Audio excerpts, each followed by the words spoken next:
don't necessarily have this purpose to build them out for. They'll pay top dollar for people that will do it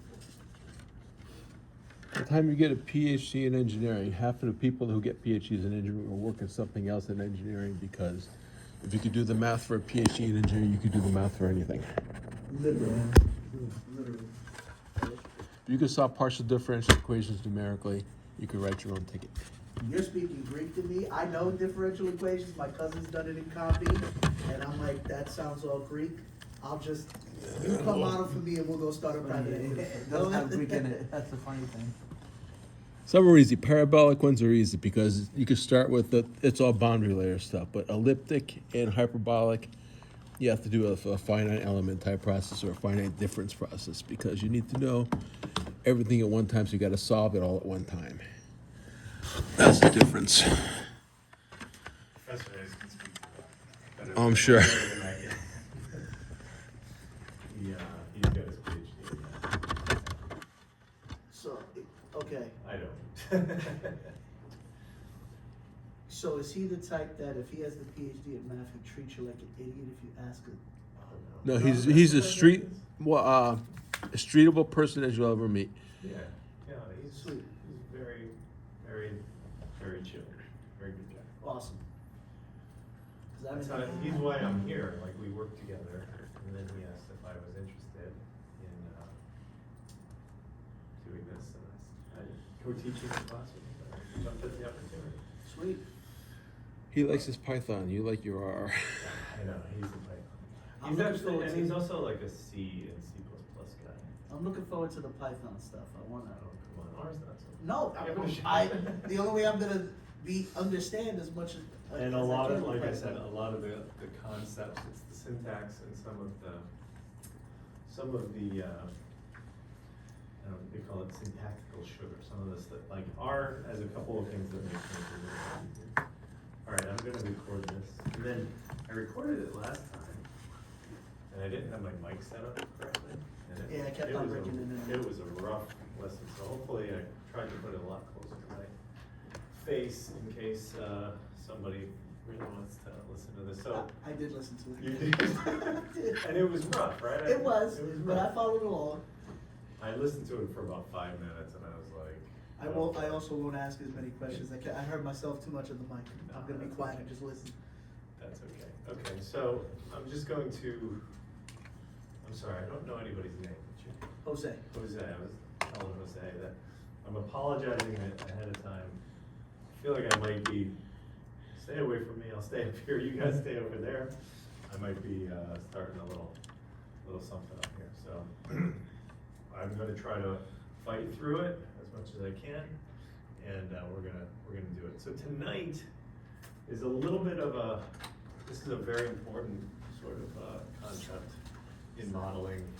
We're really focusing more at this point on the data. So I can give a little anecdote. So we just built a model it's basically a stress testing model for these loans. They're called RTL loans, residential transfer loans. And these are securitizations of loans that are like backed by folks who are doing like fix and flip of houses. This is a market that sort of it's not quite nascent. It's been around, but it's not as robust as like the residential mortgage market. So So we. these loans are intended for the fixer-uppers, flipping. So they're there's exactly companies sure. that make loans to folks who are doing fixer-uppers, and some of them are like, there's a whole menagerie of different, sort of approaches. Some of them tear the house down and build a new one, other ones go in and like refurbish the bathroom and try to sell it. So we built a stress testing model for that, right? So, a lot went into it, but, I would say 20% of the thinking went into, the actual choice of the algorithm and how we were gonna come about it. Well, we had to do a lot of thinking about how we could incorporate expert opinion properly and in a measured way. But I'd say 80% of the work went into the data, right? The data is always the crux of the situation. You can't build a good model unless you have good data, right? So we're gonna spend a couple of lectures and some class time talking about what goes into data and how to use R as an effective tool to curate and put together data in a couple different contexts. So, so we kind of spoke to this last time. This is an image that's in the R for Data Science book. I like it a lot because I think it does kind of encapsulate what we do. Right, the first task, important thing we got to do is get the data into a tidy format. We'll talk about exactly what that means. And then it's more of a cyclical thing where you're kind of periodically revisiting the data, thinking about what types of transformations can I perform on this data? How can we visualize this data to gain insights from it? And then modeling the data. And then as you do this, you'll learn more and you kind of iterate on that, you know. And there's no real rule on how many iterations, but like iterate it until it's good enough. So we'll be talking about the transform and the tools that are available to work with data, transform and visualize, right?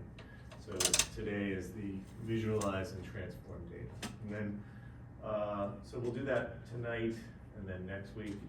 And then we'll spend a little bit of time setting the foundation on the modeling piece and talking about things like regression models, classification models, different approaches to evaluating model performance. And then starting to do some extensions, building on top of that into some nonlinear modeling and other types of things that will come. So the thing, you know, if you were to pick up the other book in our syllabus, Introduction to Statistical Learning with R, you know, it kind of starts at a point where the data is good to go.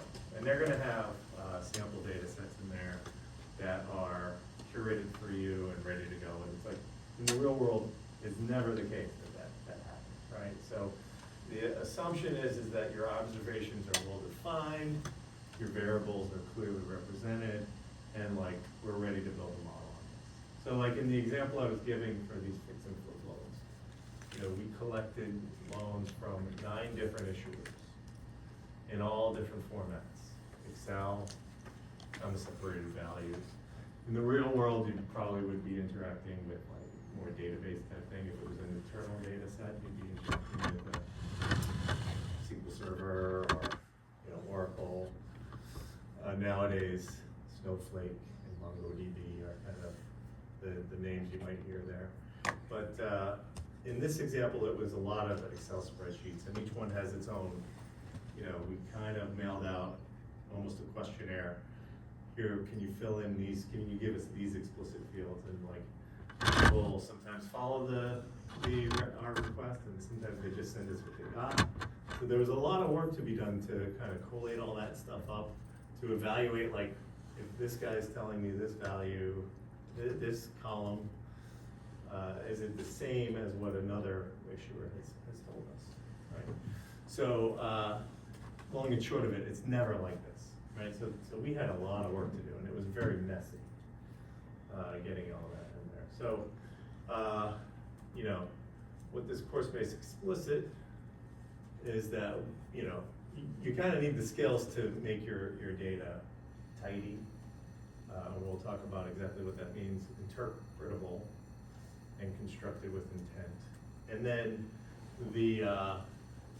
I'm a big visual guy, right? So like if you sit in front of me in front of a spreadsheet with 100,000 rows in it, I don't think anybody can actually give make heads or tails of that. So like really, when you're talking about that magnitude, but even if you're talking about something with 30 rows of data in it, I appreciate making a visualization of it, right? So, even Excel is a great tool for this type of thing, but we're going to talk about doing this stuff programmatically with R. So visualization is very important. So we talked a little bit last time about this collection of packages that kind of comes for free if you install this one sort of, it's actually a group of packages. It's called the Tidyverse. And this is a more modern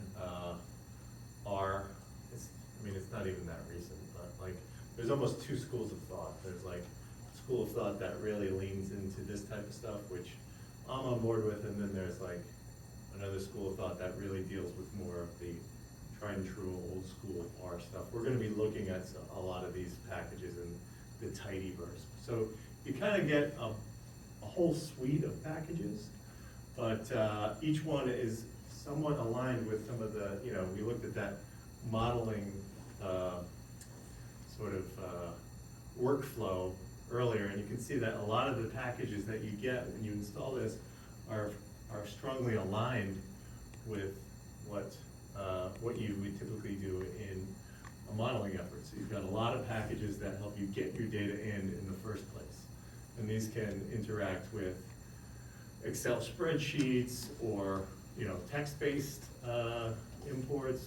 I think Haven's about like bringing in stuff that's more sort of like a web-based thing, like JSON. This is a data format that you might encounter. And there's a lot of tools out here to even get that stuff into your session so you can be working with it. You've got a lot of packages, a couple packages that are more about like once it's in, making it amenable to working with data. We'll look at some of these. These are for like pivoting and unpivoting your data. Tibble is kind of like the basic data frame package. It's an advanced data frame package, but it's helpful for working with data. We won't talk too much about this. I use these quite often. These are more programmatic packages. Purrr is one that helps you sort of like do looping and operating on lists of things. Very helpful. We're not really gonna get too deep into that. We'll look at this tonight actually. It's called dplyr. So it's about like operating on your data, sorting, summarizing, filtering, selecting columns and whatnot. Mutate is a big deal. It's for like calculating new columns in your data. So it's kind of like the tried and true stuff you would see if you were in Excel, yeah?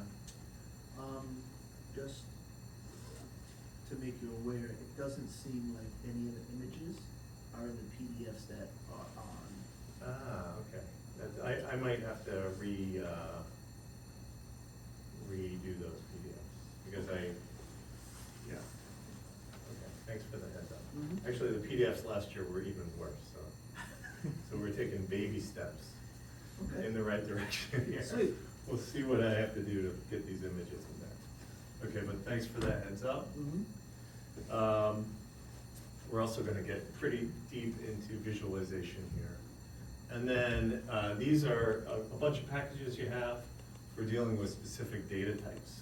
So working with dates, a lot of finance data has dates in it. You'll need to do like quarter end or difference between two dates, how many years between two dates, these types of things. You've got a whole suite of functions there. Dealing with strings can be a total pain, but there's a thing called regular expressions. We won't get too involved with that, but like if you need to work with strings, you're gonna wanna dig into that. And then on this side, it's a little bit more on like the reporting stuff. So Shiny is a really cool package that sort of lets you build web-based apps. So if you wanted to share something, like we've done a lot of work where we'll build a model and then we'll let the subject matter experts sort of interact with it and play around and see if I change this by this much, how's it gonna change the outcome? So really cool. But what's nice is like all of this stuff, this kind of becomes available to you. You know, if you say, remember, I'll come over here, let's see if I can do two things at once. You know, I'll just start it. We're not gonna do a lot of interactive programming here.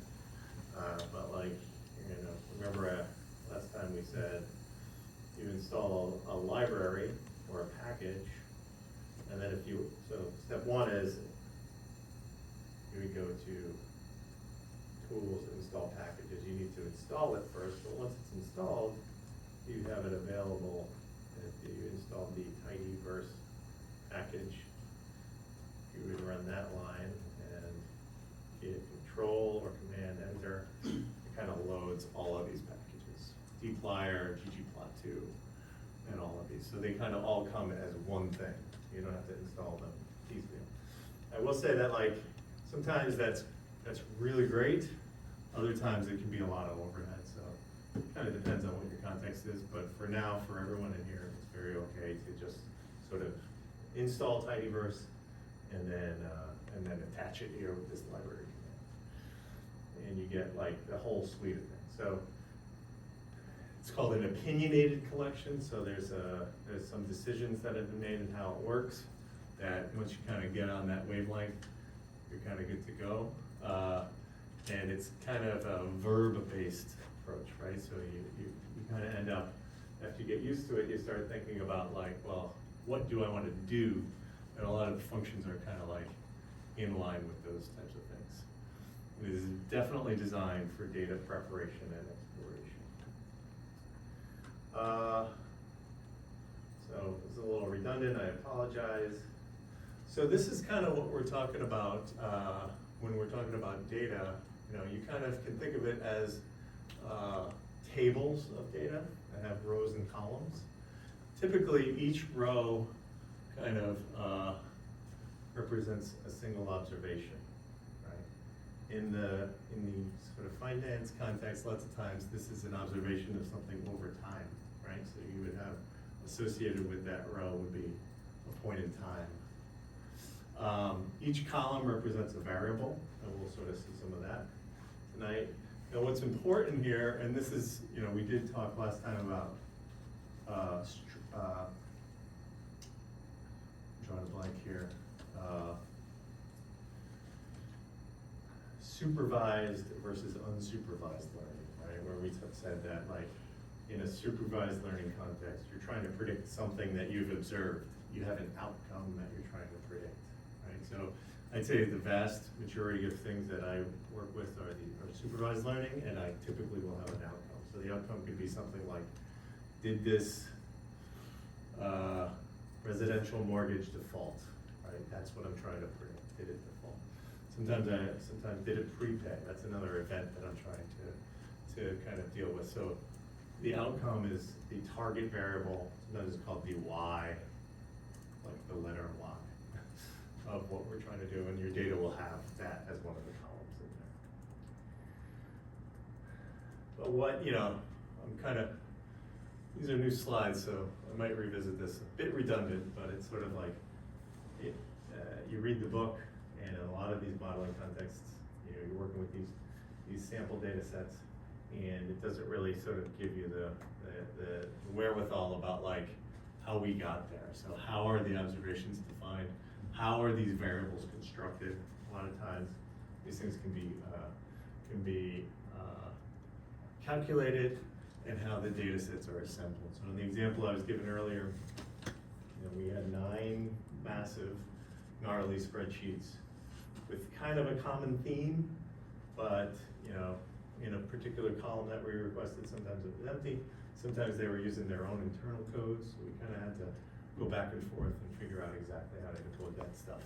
And that was a big exercise, and like in the real world, that's like I said, can be 80% of the issue. Just pulling the stuff all together, and having the right tools to do that is really helpful. Okay. Well, I'll go back to this. So tidy, you know, when we talk about tidy data, we're talking about rows and columns. So you kind of, you know, each row represents an observation. What are the units of analysis, and what comparisons are valid? All right. So tonight we'll be sort of talking about how to get your hands on this stuff and looking at data. How do we properly explore the data? And I'd say that like the visualization stuff that we'll see is paramount here. So you want to look at how your data is distributed. You want to understand. So that would be sort of like a univariate type of analysis, right? What's the distribution of a particular variable in my data? What is the scale of it? And like, you know, in a place like where I work, we do sort of focus on model monitoring, and that becomes a big deal over time. Sometimes, you know, that could be an indication that your model needs to be rebuilt. if your model sort of has been trained on data that sort of exists between like 5 and 7 of whatever, right? And over time, there's like a drift, and you stop seeing that type of data. And nowadays, that variable comes in, and there's no variables that are in the sort of the sort of range or the distribution that you had sort of built your model on. It could be a major indicator that you might need to rebuild your data. Like there's been a bit of a regime change. So this is a univariate type of analysis. You know, you may start looking at multivariate or even like multivariate, bivariate or multivariate relationships between variables. And then within your data, especially in financial contexts, these things generally describe periods of time. So you may see sort of variation across time, right? So that would be indicative of what's known as a regime shift, right? So like, we built this model in 2002, and we've been using it for the last 24 years, and things are different now. We don't see that stuff coming through. Right? There's been a regime change, and like our model no longer works. So for what we see nowadays, then that would be indicative of that you need to potentially rebuild the model. So sort of pulling this all together, getting your data into like a tidy context, rows, each row represents an observation, columns represent a unit of observation. That clarifies, sort of establishes sort of the playing field, clarifies observation. Transformation defines variables, right? So like, you know, even in that workflow, modeling workflow, there's that transform sort of element, like we can define new variables, and this is a big one, like working with the data, getting involved with it gives you the intuition you need, so that you can effectively build your model. So you can understand like what are the reasonable outcomes I would get from my model, and it kind of would build that buffer, right? So as a modeler, for instance, for these RTL loans, right? We were talking about these fix and flip loans. Like neither me or anybody on my team are experts in this field. We have people in my company who have worked at these issuers, right? Who have done the work of, maybe not, when they were working there, I don't think they were securitizing the loans that they were making to these builders, but they were actually evaluating the loans, right? They were looking at the creditworthiness of these guys, and they understand the business. As a modeler, you really need their insight, right? You know, our model might be saying, well, this is a good builder, and they might sort of pull that up and say like, no, actually this guy's a bad builder, right? Because I know what I'm talking about, and because of reasons A, B, and C, they're not the best. That would be an indication for us of, oh, well, our model should look at A, B, and C, in addition to the other things we have identified as being important. Like if we possibly, this is like more of a mental exercise. Had we done the proper exploration, we may have sort of gotten ourselves to a place where we actually had some level of expertise, not as much as the people who've been doing the job, but you know, more better. So tonight we'll be looking at what tools do we have to explore the data and visualize it? And then we'll be talking about, once we have an understanding of what we want to do, what kind of tools do we have to wrangle the data to make it look like we want it to look. All right. So, and thanks for the heads up on that.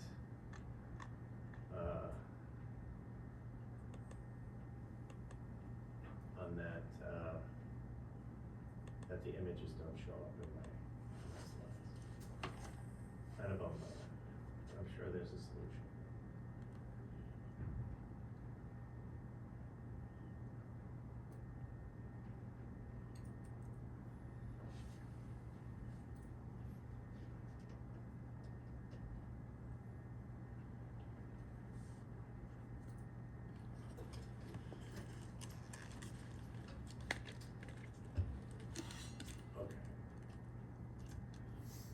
so data visualization. So the big package within the Tidyverse sort of suite of packages that does data visualization is called ggplot2. Let me see if I can, well, I don't think it's gonna help if I draw it over here, but I will anyways. I don't have an eraser. You just take my word for it. ggplot2 is This the- said this Oh, eraser. Okay, great.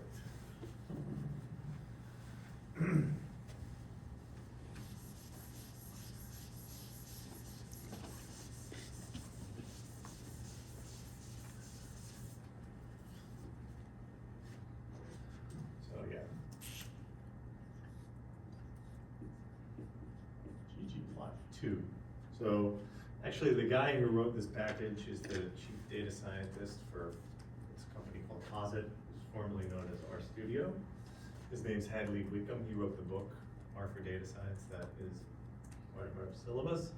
And the GG here stands for the grammar of graphics. So I think when he was a statistics PhD candidate way back when, and that was sort of his thesis, was the grammar of graphics, and he kind of ended up writing this package. He also wrote a lot of the other packages that we work with.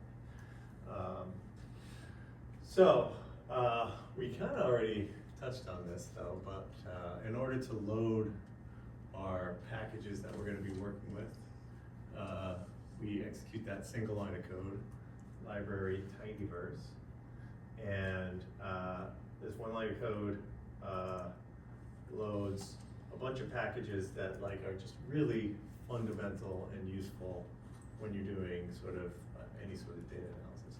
You can get by without doing it. You know, in base R, you've got the ability to graph and you've got the ability to work with data.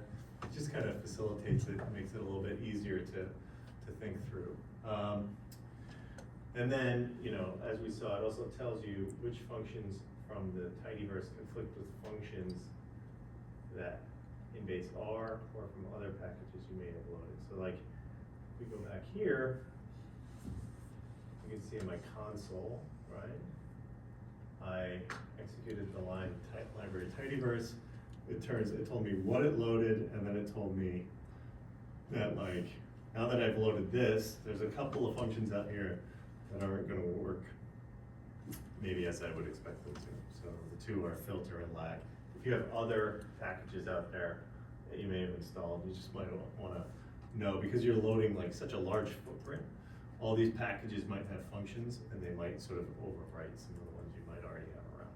This one, for folks who are sort of just starting, it's not a huge deal. I don't worry about it too much, but a couple times it's come back to bite me, so it's good to know. The other thing is, this is like a syntactical thing, right? So if you ever really needed to be explicit about the source of a function you're writing or trying to execute, the syntax in R kind of works like this. You would do package : and a function, right? So if I really wanted to be explicit that I wanted to use the ggplot function and make sure that the ggplot function I'm going to call is from the ggplot2 package, this is the syntax, ggplot2 : ggplot. And this is like an explicit way to tell your session that you're using that packet, that function from that package. So once again, Are you implying that that function could be in another package randomly? sure, yeah. Well, it's not, but it could be, is the Okay. thing. And I could define a function called ggplot myself. That's the thing about R, when I was saying earlier that true data scientists, or computer scientists, they don't love R because it's very flexible, right? So I could define my own ggplot function, or I could even define a function that's sort of part of base R, and I could sort of screw with the functionality of it and don't define your own. Remember we saw that function C. Don't define your own C function. C is kind of don't do that. But yeah, look, really, like, I end up using this quite a bit, but I'm writing functions for my company. I'm writing packages for my company, right? So when you're writing packages, this kind of does become a lot more useful. But if you do see like this type of thing, colon, colon, something, colon, colon function, like, don't panic, I think is the takeaway. It's just, you're being very explicit, saying like, get that function from that package. You don't need, I mean, if you just type ggplot, it'll work, and it's probably like 99.99% of the time that it's gonna be getting it from the ggplot2 package, because there aren't a lot of packages with ggplot in it. All right, so we're gonna be looking at some, yes? So, these are the ggplot2, is it different from the ggplot or? Well, there is a package out there in the world called ggplot2. But like, it sort of has been totally replaced by ggplot2. So like, you could install a package called ggplot. And I never have done that, just because like ggplot2 is like the one that everybody uses nowadays. But in this example, like, this is the name of the package that you installed that has a lot of functions in it. One of the functions is called ggplot, and this ggplot is the name of the function that lives in that package. So like, in that example, yeah, there's a difference there. This is the package, and this is the function that lives within that package. What's the directive to type into R to tell us all of the functions in ggplot2?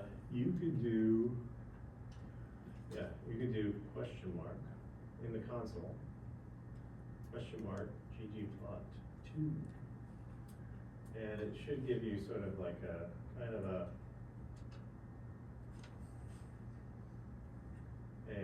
overview of ggplot2, and then actually I would click some of these links, right? So these links are super helpful, and the documentation, well, that's where the code is. But if I were to just Google ggplot2,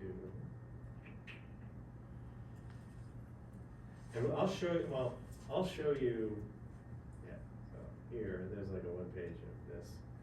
So this is the ggplot2 web page, and for every package in the tidyverse, this will be available.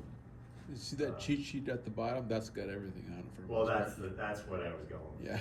This guy is the one that you need. So this is like a 2-page cheat sheet. It's a PDF, and I'll show you how to sort of use this thing. This thing is like very helpful. Kind of shows you from soup to nuts everything that's possible. Every type of graph you can make, every type of tweak you can make to each of the graphs, and it's sort of laid out in a very helpful way. So the cheat sheets and like everything we talk about throughout here. So we'll be talking a lot about ggplot2, but we'll also be talking about dplyr. There's a dplyr cheat sheet, so it's like a 2-page. It's got a lot of great information for you, and you can actually like read it. Right? Basics. You could read this section and get a pretty good summary of what's going on. Very helpful. Okay, let's go back to here. Yes. Okay, so we're going to be looking at, now don't like beat me up for that. This is like non-financial data. This is like basic, like working intro to R type stuff data, but we're going to be looking at the cars data set. And it's kind of like the, tried and true data set, MT cars. So like, let's say you wanted to do an analysis, right? Do cars with big engines use more fuel than cars with small engines. Everyone probably knows the answer to that one, yes. But if you wanted to sort of dig a little more deeply into it and use these tools to do that digging, then here's how you would do it, right? So, what does the relationship between engine size and fuel efficiency look like? Is it positive or negative? We can pretty quickly tell that. But then also by looking at the shapes of these graphs, we could be able to sort of answer a question: is it a linear relationship or a nonlinear relationship? So the first thing we can do, well, here's the introduction to the data frame. And this is a data frame that ships with ggplot, right? So we're gonna be looking at MPG, it's a MPG data frame, rather, I said MT cars, MPG data frame. And that's one cool thing about packages in R, is like you can ship functions with those packages, but you can also ship data with them. In fact, a lot of packages are like just data, right? So ggplot2 comes with some data, and this is the data. So ggplot2 MPG, and this is one where if you wanted to sort of find out more about it, you could type into your console question mark ggplot2 MPG, and it will give you sort of a rundown of what it is and what each column means in this type. But here's what the data looks like. So if you if you were to just type that into the console, MPG, you would get this printout, right? So these are my columns, manufacturer, model, displacement here, and these are my rows. The nice thing about, like, we talk about this this package Tibble, which is like a more modern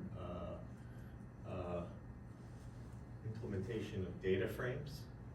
The nice thing is like this printout is actually quite a bit friendlier than if it was like the base R version. So like in the base R version, it wouldn't stop after 10 rows. It would sort of kill your console, kind of like print out. I think it does have a limit of like something like 1,000 or something like that. And then it doesn't tell you what the data types are. So these are pretty helpful. So this is a character, this is a double, right? So integer. But if your year was encoded as a string in the old one, and they were all happened to be numeric characters, in the old one you kind of would never have that insight that this was a string column that just looked like numbers and might get you into trouble down the line. But the data types we see here are character, double and int are both numeric. This just means it has a decimal point. This is an integer, no decimals. And we don't have any other ones in here, no dates. The other one would be factor, which is more of a categorical data. So this is our first plot, right? We can create a scatter plot from this data, right? In a pretty, we're not gonna delve too deeply into what's going on here, but you can kind of see what's going on in here, some clues, right? So we needed to tell it, like, what data do we want to plot, right? We want to look at the MPG data. And then this tells it, like, what kind of graph do we want? So while I said this was a scatter plot, you could go to that cheat sheet and you can see, like, if I want a scatter plot, I need to use this function called geom point. We'll talk about, like, what geom means and all that. And Why do then, you have to put the plus? yeah, so it's a little different with ggplot, and actually I was at a thing I saw Hadley with him speak once, and he said that, like, you know, we spoke last time about remember we call it the pipe, this character, it's like %, greater than %, or there's another one that you'll see which is just like a vertical bar and a greater than sign, where we sort of compose more complicated statements from simpler ones. So this is sort of, he said if he could go back, he would make that plus be more in line with this pipe stuff. It's just that ggplot's a little bit special, so they use a plus on there. It's not like we're adding anything, it's just like the syntax to sort of tell it, I'm building Take on this top data of this. And build a scatter. I'm building on top of this, right? So it's like, we'll talk about exactly what these functions actually do. So this is actually saying, like, create like a place to graph the data, and I'm gonna add a layer on top of it, and that layer is a scatter plot. But we'll kind of get there, but you can see here that I'm telling it my x-axis, right, is displacement, and my y-axis is this highway, which stands for highway mileage. right? So pretty, I mean, nice graph, right? I think we could start sort of seeing here that maybe that's linear, but maybe it's more of like a nonlinear function there. So like kind of stepping back, I think I touched on a lot of this stuff. But with ggplot2, you begin a plot with a function call to this ggplot function, right? And what this function does is it creates a coordinate system that you can then add layers to, right? So the first argument is the data set to use in the graph here, right? So we said ggplot data equals mpg. And that, if you were to just execute that code, it would create an empty graph. It would not show you anything because we've not yet added any layers to it. The other thing is like in this example, we're pretty explicitly saying like data equals this. If you look at the help for ggplot function, right? The first parameter is data. So if you were to just say ggplot mpg and you don't say the data equals, it'll also take these things in sort of in this order. So like, I'm not saying it's a good idea to sort of explicitly say like this parameter is that data set, but you could get away with like ggplot mpg, right, rather than data equals mpg. And it'll know like the first parameter I passed, I'm gonna expect data, right, if it's unnamed. So, yeah, so this like data equals is sort of optional, but not a bad idea. And then you complete your graph by adding one or more layers, right? So here we added a layer called geom point, and that adds a layer of those points, which created the scatter plot. So that kind of gets us through going back here through like the first two here, and then there's a special mapping argument, right? So each geom function in ggplot2 takes this mapping argument. And this defines how variables in your data set are mapped to visual properties of your plot. And we use this special function called AES, and that stands for aesthetic, right? So like this is sort of establishing the aesthetics of your graph, right? So if we were to go back there, I won't go back there now, but we established with this AES function that the X and Y arguments of our graph are, so we were able to tell it like I'm gonna put on the X-axis my displacement and on the Y-axis my highway mileage. And then the nice thing is that we didn't have to like put any quotes around those or put brackets around them. Like it knows that if I say X equals DISP displacement, that it's gonna look in the data frame that I provided for a column that represents those variables, right? So it's called unquoted syntax, and that's one of the things that's really kind of nice about R, is that a lot of things in this tidyverse are a little more readable, because I don't have to like put quotes around the column names or brackets around them or anything like that. Like it's kind of amenable to me just saying like this X variable is equal to this column in my data, and it'll know that that's the column in the data. So I did want to just quickly go back to that cheat sheet, because I wonder if I can make this bigger. Well, I don't know if anybody can see this, but like if we were trying to look at a graph of two continuous variables, we might want to look for the geom point graph here, and this is a description of a scatter plot.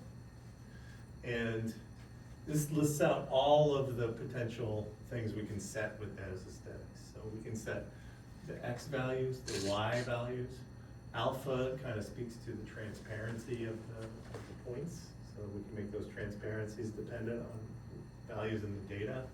We can color or fill. Color kind of speaks to like more of the line around the dot, rather than the fill speaks to like the color of the dot. We can make the shape of the points in there dependent on variables in our data. So we can make it triangles, or usually I don't mess around with customizing that, I just kind of take it. You can make the size of the point dependent on the variable, so you can sort of make these bubble charts pretty easily by making the size something this. And we're pretty far down on the list here, so I don't exactly know what stroke does, but it probably does something like somewhat interesting. But the idea here is like, you know, you think about it, I can account for a lot of different dimensions here, right? I can sort of make shape, size, fill, alpha, sort of dependent on my data. So it's a very useful thing. And it's a little bit, I think you can make Excel do that type of stuff, but it probably would be a pain to make it happen. All right.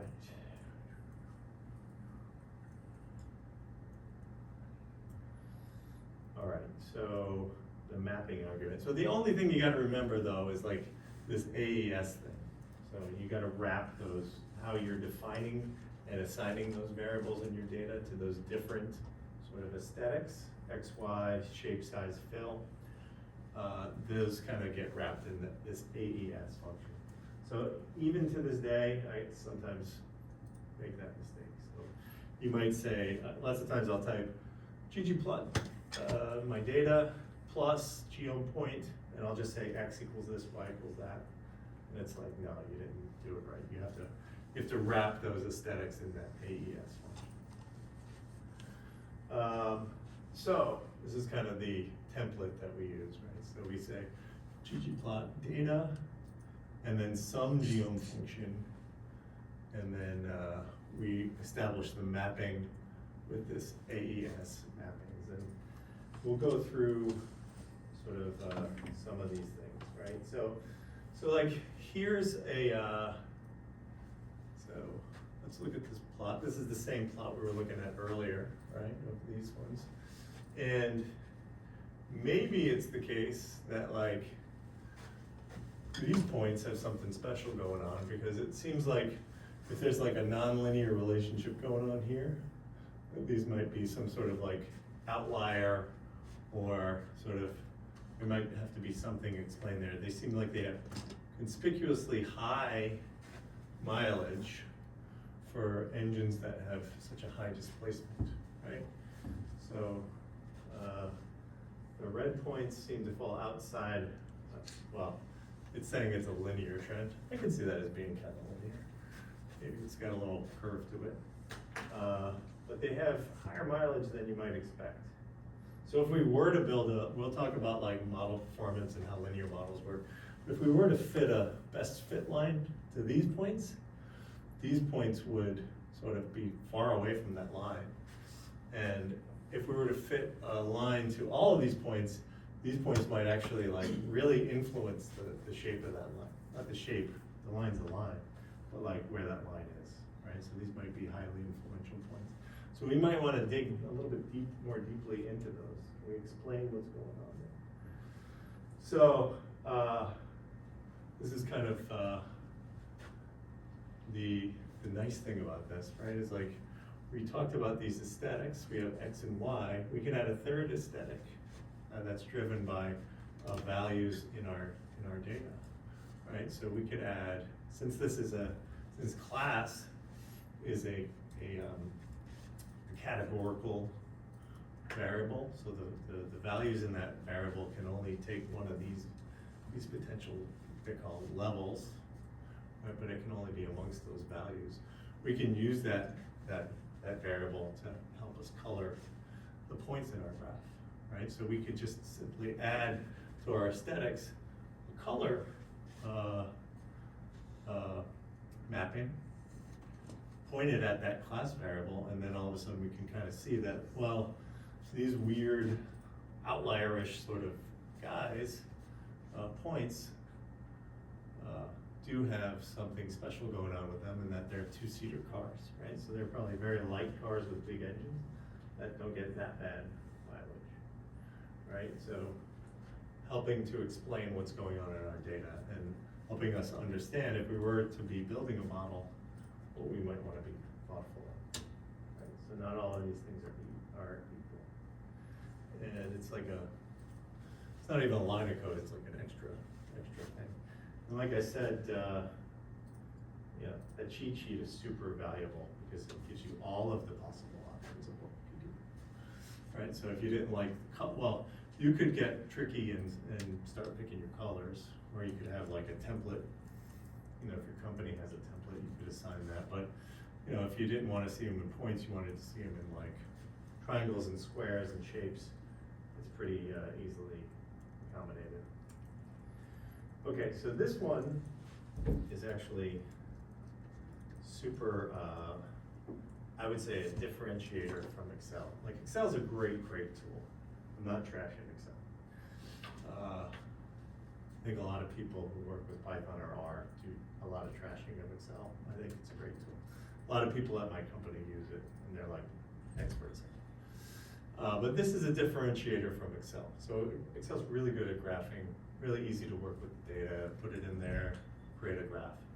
This facets is kind of an interesting thing. So another way, particularly useful for categorical variables, is to split your plot into facets. So a facet is a subplot that displays one subset of the data. And there's a single sort of function we can use to add that to our graph. Well, there's actually, we're going to talk about facet wrap, right?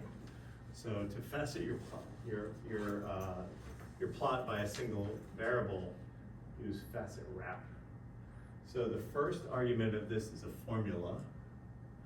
We kind of talked a little bit about that last time. I think we alluded to how we express when we run a model, right? You could say like y is dependent on x. This syntax is called formula syntax. So we use that for when we're creating this facet wrap. So this tilde, this is sort of another syntactical R thing. But since it's a single variable, you do the tilde, and then you follow by a variable name. So like I said, here, formula is the name of a data structure in R, not a synonym for equation. But for our purposes, all we gotta know is that you need a tilde. Right? And then the variable you pass to this thing should be discrete. So you can't pass a continuous variable. So if we're going to look at like miles per gallon, highway miles per gallon, you couldn't use that to facet wrap. It's got to be like a categorical variable. Kind of like we saw here with class, two-seater compact down the line. So what does this end up looking like? We added a, so we kind of have the same call we had before. We took class out of that color, aesthetic, and we created this facet wrap. We added this to our ggplot. So like, we're sort of keeping in line with that idea of like, we can compose more complicated structures by sort of adding on pieces to our function call. So here, ggplot2, geom point, and now we're adding a facet wrap to this. And this is the tricky part here with this tilde. We're saying like, give me facets and give me a facet for each level within my class variable. And in this case, I'm explicitly saying I want to see 2 rows. So this is pretty cool. So I get like the X and Y axes on each one of these sub mini charts are sort of the same. So it kind of makes it good for visual comparison across here. And for each level of class, I'm getting a little mini chart here. So you can kind of see like, here's the compact cars, kind of live up in this low displacement, high mileage area. Pickups are pretty much displacement across the board, but generally lower mileage, right? So kind of a cool way to interact with the data and visualize it. And I use these quite a bit. These are very helpful. And this is not something you get for free with Excel. So like I said, differentiator from Excel. And then if you wanna sort of get more fulsome with it, you can sort of create a grid, a facet grid, right? So here, we're gonna look at the two things we're gonna look at are drivetrain, or this would be four-wheel drive, front-wheel drive, rear-wheel drive, by the number of cylinders. So each facet kind of becomes, this would be all the four-cylinder, four-wheel drive cars live here. Right, so you're kind of getting a lot of dimensions here. You have a grid both of mileage versus displacement, as well as on top of a grid of cylinders versus what kind of drive the car has. Right, so this is a good way to, interesting way to visualize. And that comes from facet grid. Now in this facet grid, you kind of see that we are using this this formula thing. So here we're saying like drive by cylinder. And this works a lot like, we'll see when we're defining our models, where like y tilde x, y depends on x. You can see that it put the drive into like the y-axis here, right? So facet grid and facet wrap can be really helpful. Okay, so let's look at these two graphs real quick. And we can actually read the code that creates them. So like, how would you say that these two graphs are similar? Their trend? They're actually the trend for sure, but they're actually describing the same data. Yeah, that's right. Yeah, like they're the same, they're not the same graph obviously, but like they're describing the same phenomenon here. It's just that I've added a different layer on them, right? So this is a point layer, and this is called a smoothing layer, right? Where we're gonna build like some sort of line with confidence bounds around it to describe sort of the nature of what I'm looking at, right? So in this case, I've got two different graphs, but they're both describing the same thing, right? And you can see here that the only difference between them is which type of layer am I drawing on top of it. So I want to get ahead of myself. Which geometric object I'm putting on top of it. So if I were to go back to that cheat sheet,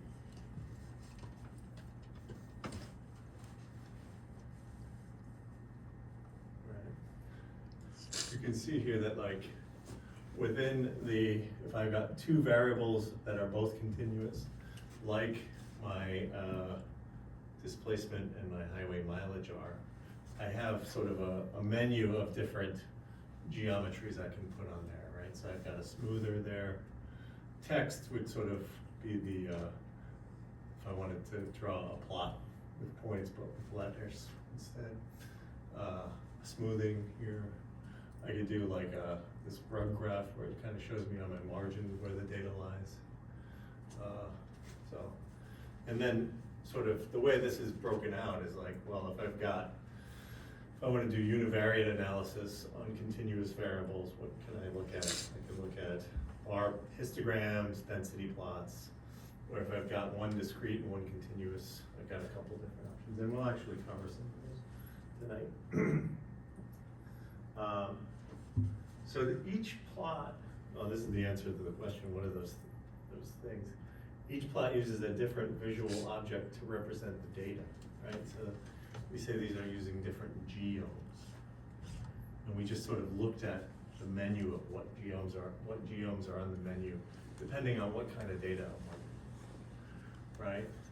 So we can look at bar charts, Bar charts use bar geomes, line charts use line geomes, box plots use box plot geomes. So, scatter plots is sort of the one that doesn't use a scatter geome, it uses a point geome. But, you have the cheat sheet, so you don't have to, you can memorize that, or you could just use the cheat sheet. And every geome function in ggplot2 takes that same mapping argument. But not every aesthetic works with every geome, right? You could set the shape of a point, but you can't set the shape of a line. But you could set the line type. So that's why that cheat sheet is so helpful, because it not only does it give you the menu of all the geomes that are available, but it gives you all of the, for each geome, it gives you all of the sort of aesthetics that you can set there, and what the name of it is. And they're pretty intuitive. So like if you had a line graph, you know, line type would be right in there.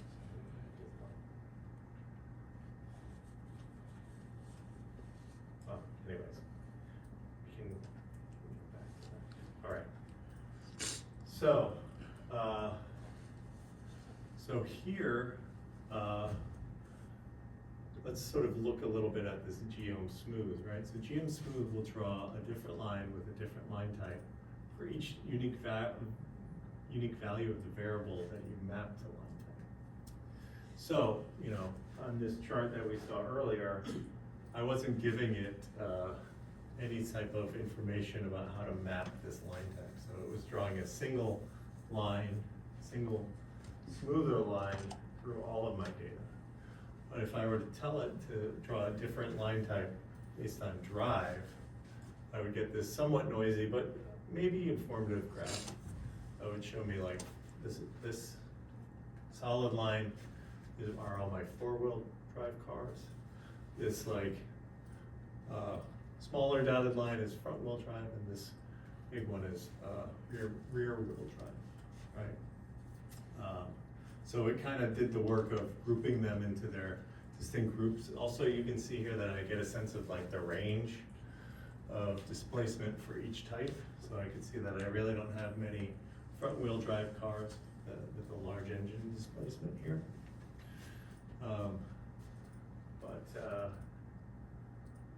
So this is sort of illustrating some of the available aesthetics for these things.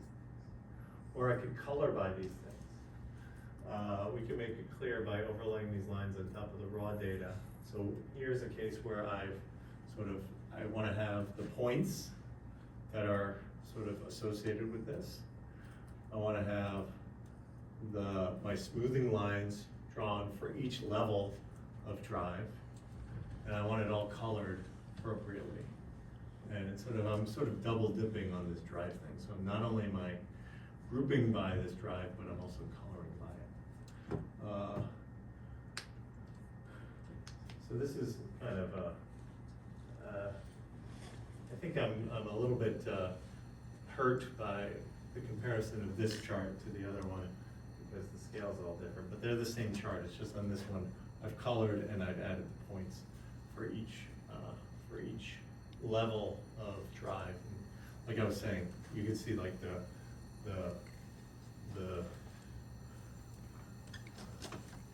range. I'm trying to think, is range x axis or y?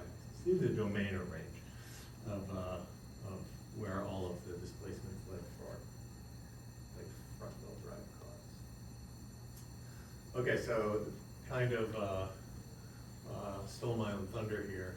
So ggplot2 provides over 40 of these geomes. And then there's actually, a lot of people have written supporting packages, extension packages to provide more of these. So like, if you were to check out this gallery, there's like a lot of them. And then here's the link to the cheat sheet. But if you were to just Google ggplot2 cheat sheet, you would get that. Super helpful. And then to learn more about any single geome, you could just type that, remember, in R to get help, type question mark, and then whatever you want to get help on. Yes? So, the progression that you just did, I was over here trying to do. Trying to Do do I it. have to, like, type the whole thing over and over every time? Well, I mean, no, yes and no, right? So like, if you wanna, it's gonna just execute whatever you put into the console here, right? So I could type ggplot mbg plus geom point AES x equals disp y equals highway. Okay, so I made a mistake there somewhere. Mapping equals AES. Is that the name of the, what's the name of the column name? I'm trying to do, this is live coding. Oh, It's display, a disaster. disple, it's supposed to be disple. With an L. I ran into that multiple times over here.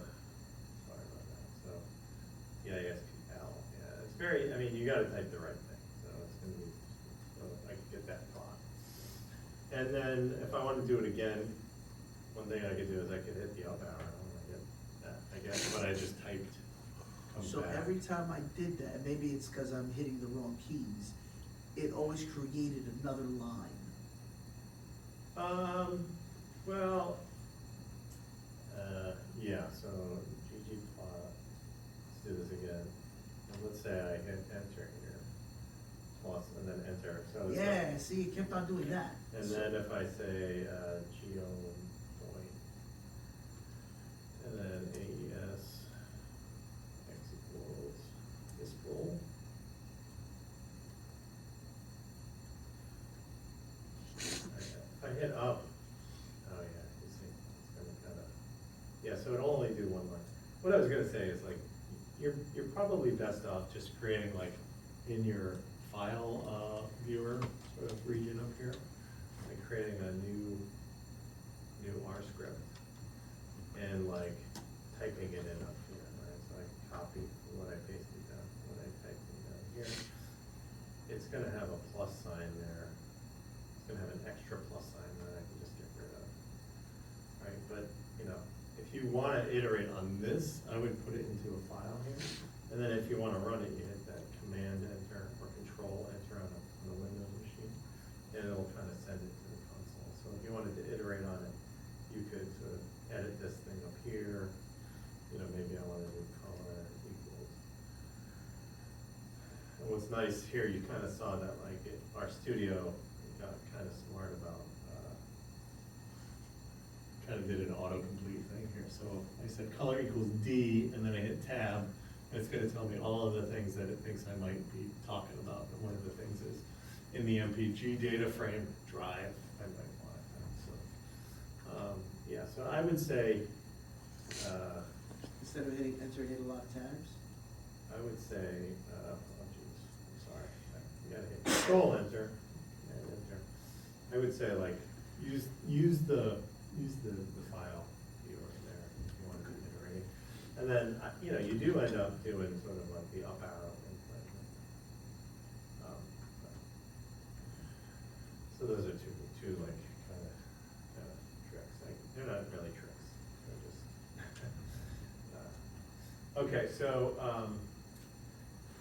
So we can also, let's see here. Okay, so let's say you do have the option to group things. So let's say like it's kind of a nuanced thing, right? Like here, when we do color, it sort of automatically groups everything by drive and then draws the color. Let's say I wanted to use color for something else, right? I just wanted to group by drive. I could sort of use this group aesthetic. There's sort of, I'd say, maybe 3 times I've ever been wanted to group by something but not color by it, but like just so you know that you have the option there. And this is sort of a nice thing, right? So we can display multiple geomes in the same plot, right? So I sort of very much in line with what I sort of, we started with, we create a scatter plot, ggplot data equals MPG, mapping equals X equals displacement, Y equals highway, and I can add a smoother line by adding another layer to my graph. And it just sort of draws that on top of there in a nice way. So, this is sort of an important note, because there's sort of a fundamental idea in coding. It's called don't repeat yourself, DRY. Right, so DRY, don't repeat yourself. And in this way we've written this, we're repeating ourselves, right? I've given it like the same instruction twice, so that's not great. So there's kind of a workaround here. You have these what are called global mappings. So I could put the mapping rather than as a parameter into each of these things. I can define the mapping in my ggplot function call.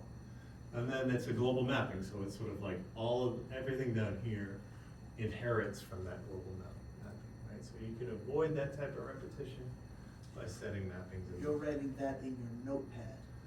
In the notepad, like that's where you're Yeah. taking that from, not in the actual code.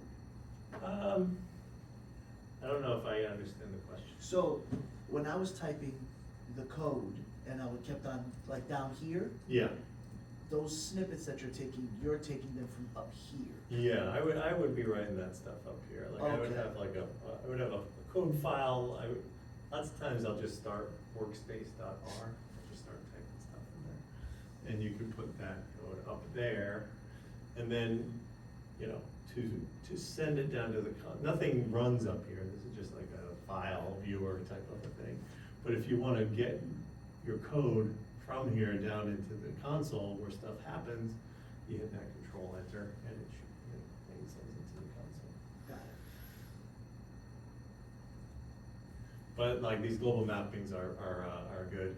We'll treat these mappings as global mappings, apply them to each geome in the graph. So like this is the same as that, which this is not as good because I'm sort of typing the same thing over and over again. Makes it hard to maintain, right? Like Now, could you put a global map up there and then use a separate map on one of the other ones? yeah, so you can override those global mappings. So like X and Y are kind of harder to override, but if I had like a color in here and I wanted a particular layer to have a different coloring scheme, I could do that for sure. So this is it, layer specific mappings. If you place a global mapping, right, I can define the color in only one of my lower base ones. So this is good because I might want to have like a smoother, remember when we sort of established the color for the smoother, it did that grouping thing? I might want to have like a global smoothing line, but color my points accordingly. So I wouldn't want color to be in the global mapping, I would only want color to be applied to that point geo.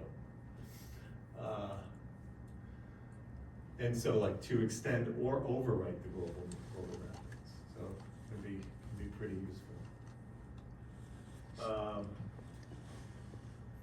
Yeah, and then you can actually have you can use the same idea to specify different data for each layer, right? So here are smooth line displays, just a subset of the MPG data, the subcompact cars. The local data, so you can provide a data argument to any layer, and it'll only build the smoother for filtering MPG to the subcompact class. What is SEC? So remember when we were doing those Standard error. smoother lines before, we gotta have these, this is called the standard error bars. Oh, standard, okay, got Right, it. and now, so this is saying like, don't put those Don't in use there. it, got it. Yeah, and those, that is outside of the AES or the data. Sort of thing. And, if you wanna see geo, no, I wanna do this down here.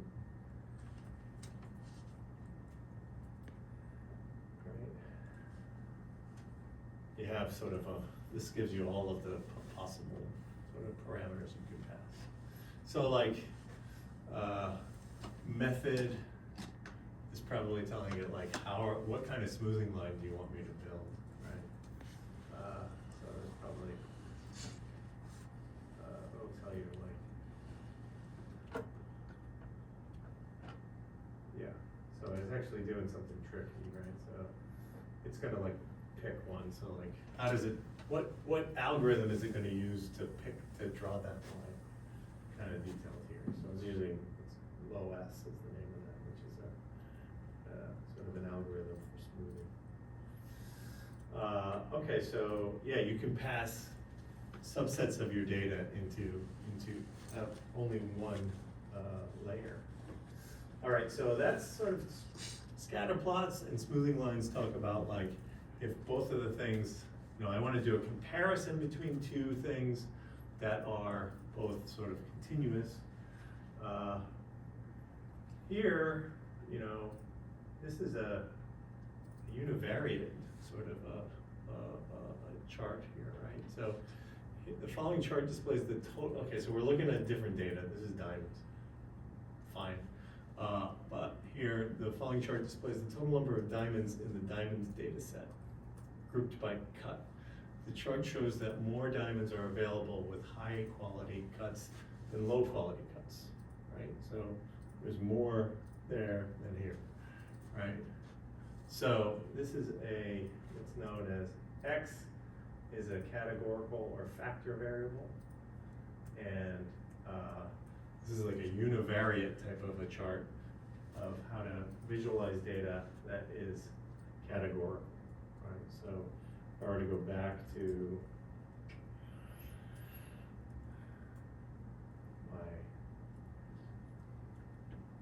this chart, right? Graphical permanence, one variable continuous. Yeah. There's really only one thing in town here for if I want to do a univariate graph on a discrete variable, and that's geobar. That's kind of all, that's on the menu for that. So geobars are, that's it. Go back here.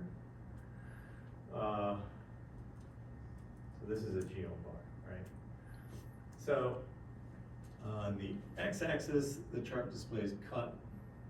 On the y-axis, it displays count, right? So this is kind of like, feels like it's a bit of a divergence from sort of what we were saying before. Like we are not pointing to a variable in my data, right? It just knows that I'm looking to count the number of observations I have. But where does count come from? So many graphs like scatter plots plot the raw values of your data set. Other graphs like bar charts calculate new values. And these are called like statistics. Bar charts, histograms, and frequency polygons, which by the way, I've never really used a frequency polygon. Bin your data and then plot bin counts, number of points that fall into each bin. Smoothers fit a model to your data and then plot predictions from the model. And box plots compute a robust summary of the distribution and then display specifically formatted box. So like some of these charts are sort of smart about, like it would be a pain if I had to group my data into cut and calculate the number of observations in each level of cut. Like this kind of does it for you in a one-stop shop. So this kind of opens up what if I did have a thing where like I basically had one row per level of cut and I had already pre-calculated the number of observations in there. There's this here I could do a geom bar. I could actually map something to that to the y variable. But I would have to put this stat equals identity in there. So like that, if I didn't do that, it would basically say, I think, I'm not 100% sure. If I didn't tell it stat equals identity, it would kind of count and it would tell me I have one row per level of cut here, right? So I kind of have to tell it that like, I have to give it a heads up and tell it to not count these things on my behalf.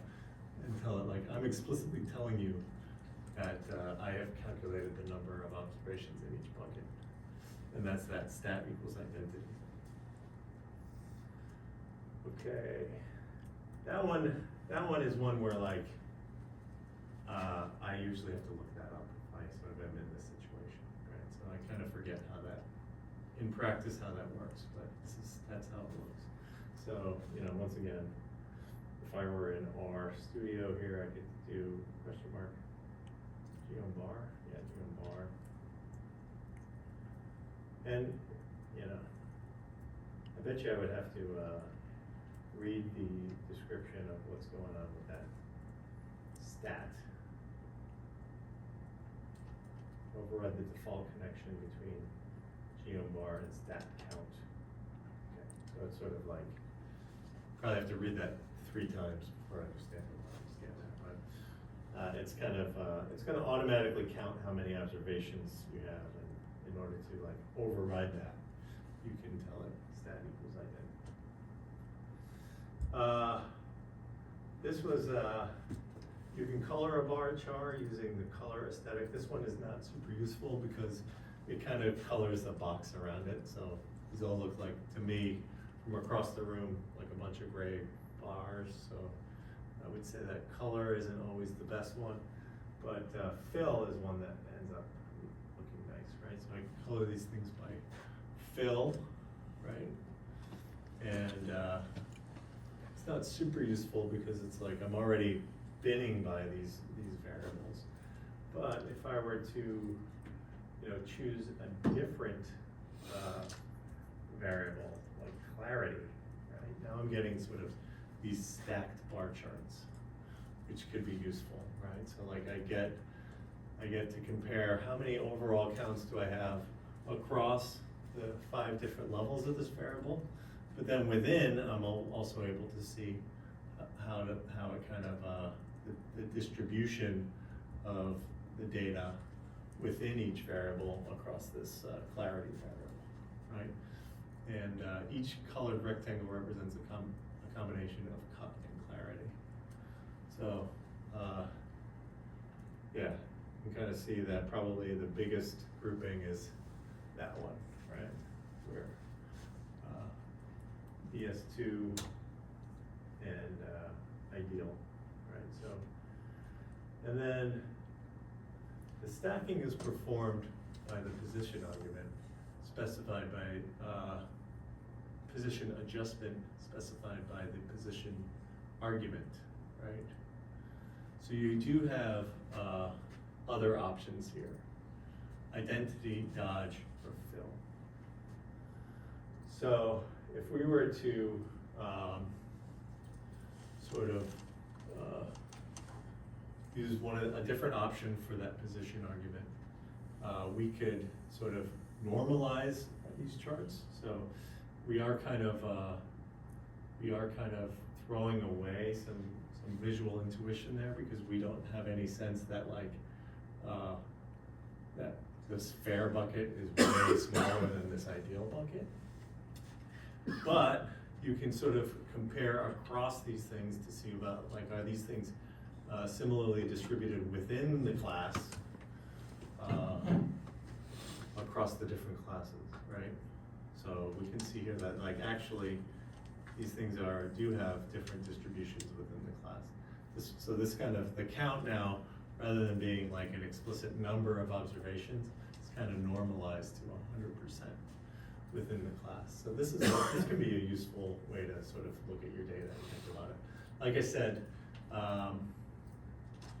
it makes it easier to compare proportions across the groups, but you probably would want to couple this with a graph that kind of looks like this, so you understand that like you just have way more in that class than this class.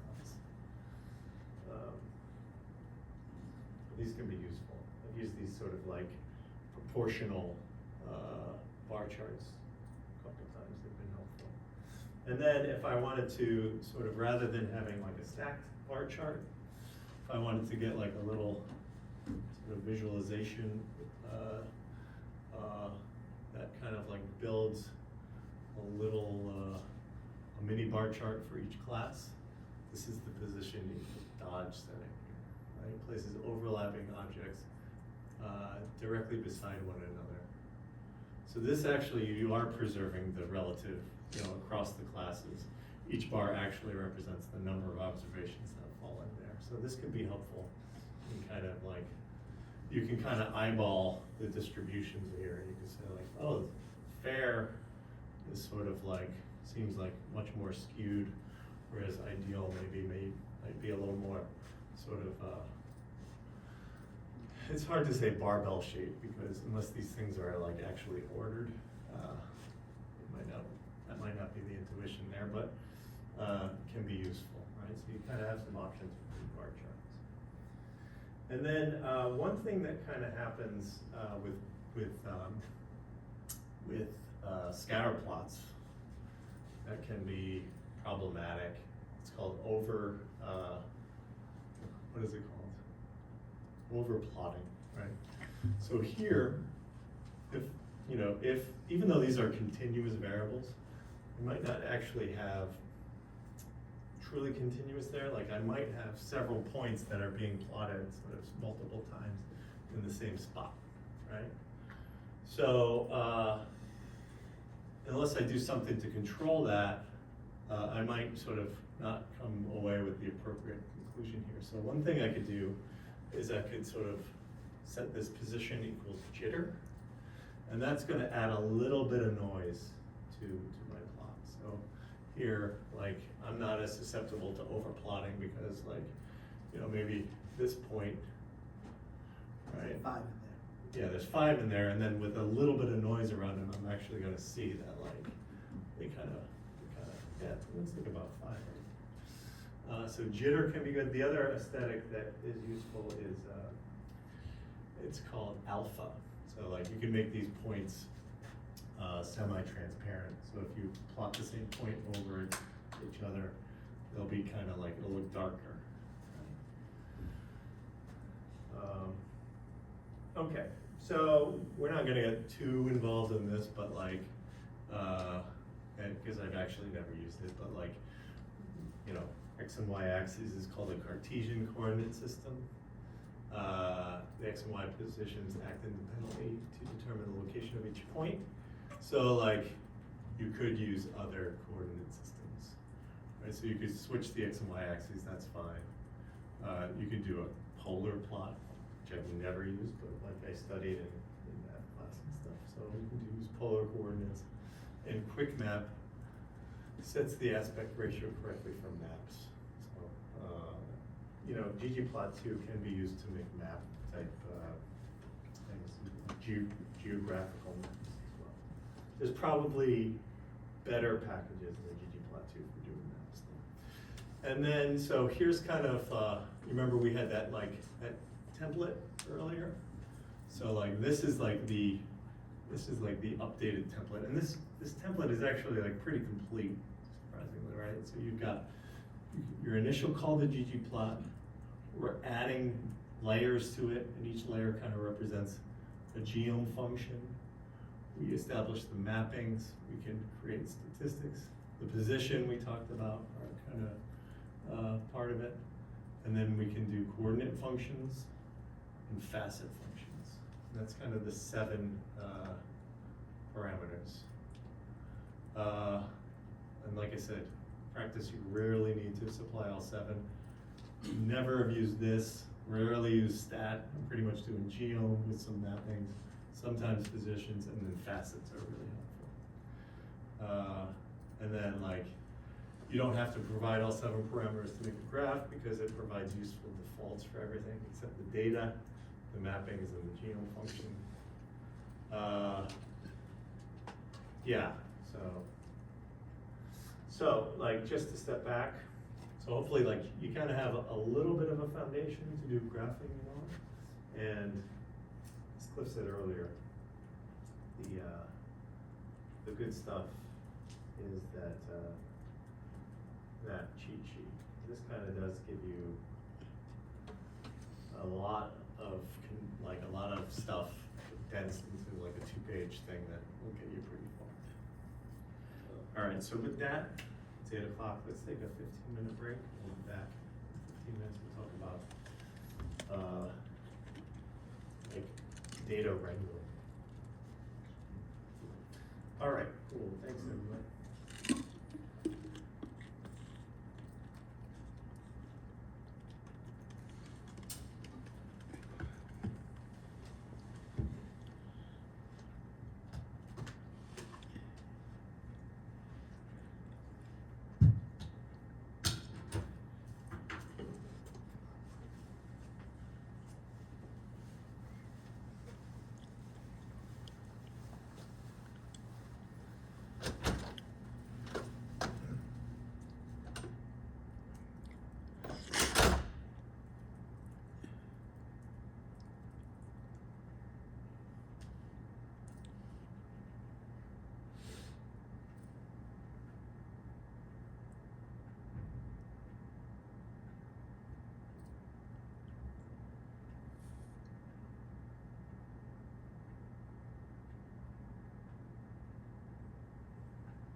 So, I'm still a little confused with your workspace that you have up there. Yeah. Why do you separate the line? Why isn't everything just put on one line? Oh, you could put everything on one line, but like, thing is like, remember we kinda, like, even if I go back to, like this thing, where it's like, I could get a lot of lines there, and then there's other like formatting type of in ggplot2 things, like if I wanna put particular labels on my axes, or I can do all kinds of stuff with the legend, right? So Is this- that why you so- prefer putting them on different lines? Yeah, because if, you know, let's say that I had something that had 7 lines, which is pretty easy, you could get something with 7 lines. If it was all on one line, I'd be off the end of the page. Okay, so technique wise,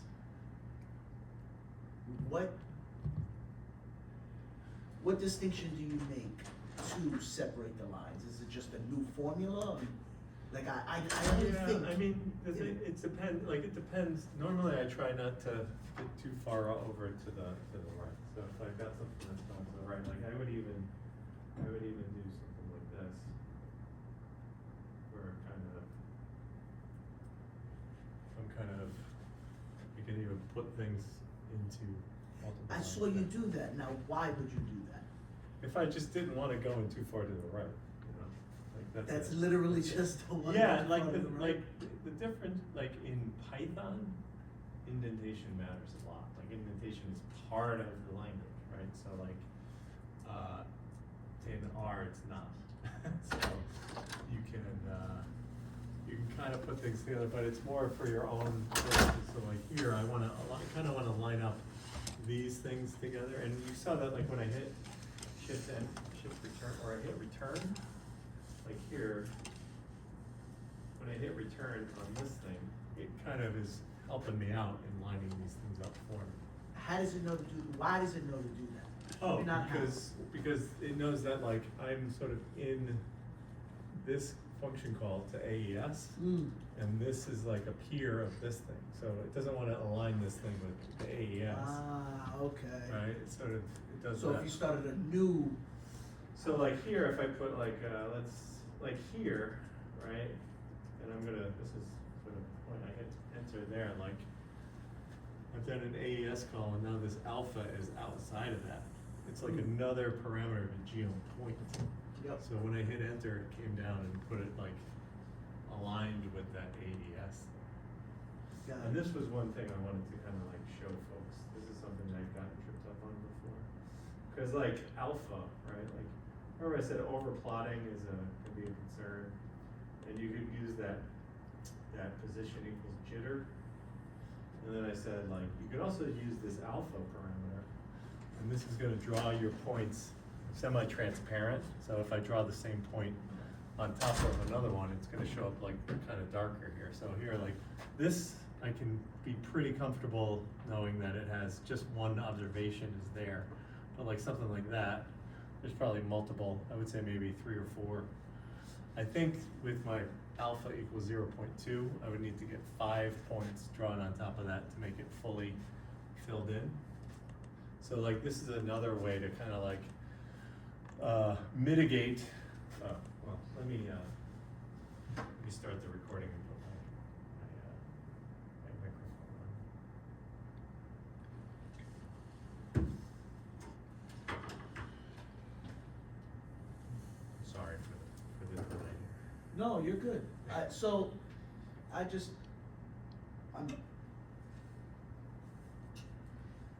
so first off, with the limited, interaction I've had with this, I've been typing everything down. Yeah, you wanna use this thing as your friend here, because it sort of lets you type things out, keep it together, and then I can send it down.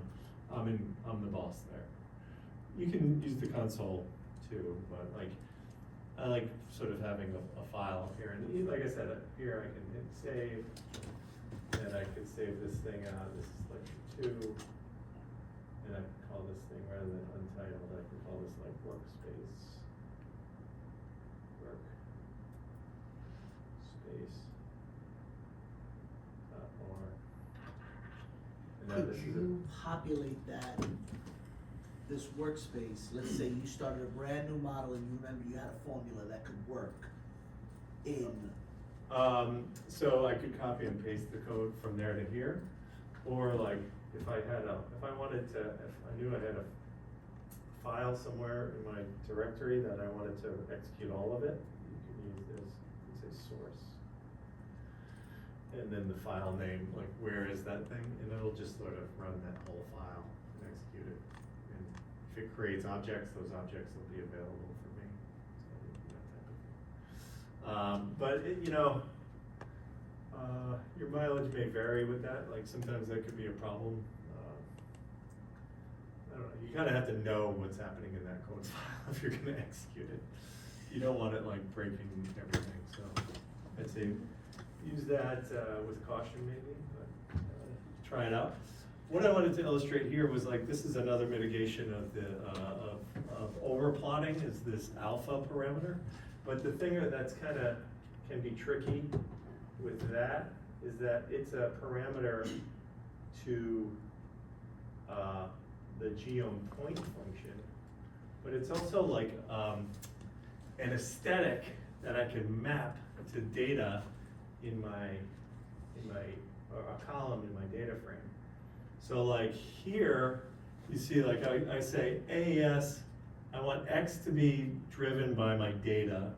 It's gonna be the values in displacement, and my Y variables, my Y axis is gonna be driven by the highway mileage variable in my data.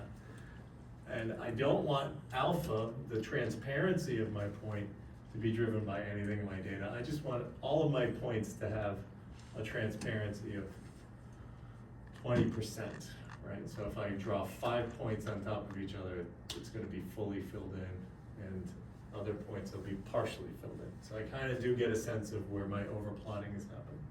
Lots of times I've done it this way, and I'm pretty sure, I didn't try this out. No, it worked. I thought in the past that might have given me an error, but I guess not. I thought it was gonna complain that like alpha should be sort of driven by a point in my data. I guess it's sort of assigning the same value, like a dummy column in my data, and just assigning the value of 0.2. I thought I had a bigger point there, I'm sorry everybody. All right, cool. So, it does look a little bit different, right? Because I have here now, a sort of this thing in my legend that's saying like 0.2. So I might have to, if I wanted to get rid of that, I might have to explicitly say, don't draw a legend for this graph. Anyways, okay, we're gonna move on to the next section, and I appreciate everyone kind of sticking with me here. Like I said, I'm feeling a little under the weather, but we'll get through this and then we'll all go home. It's gonna be awesome.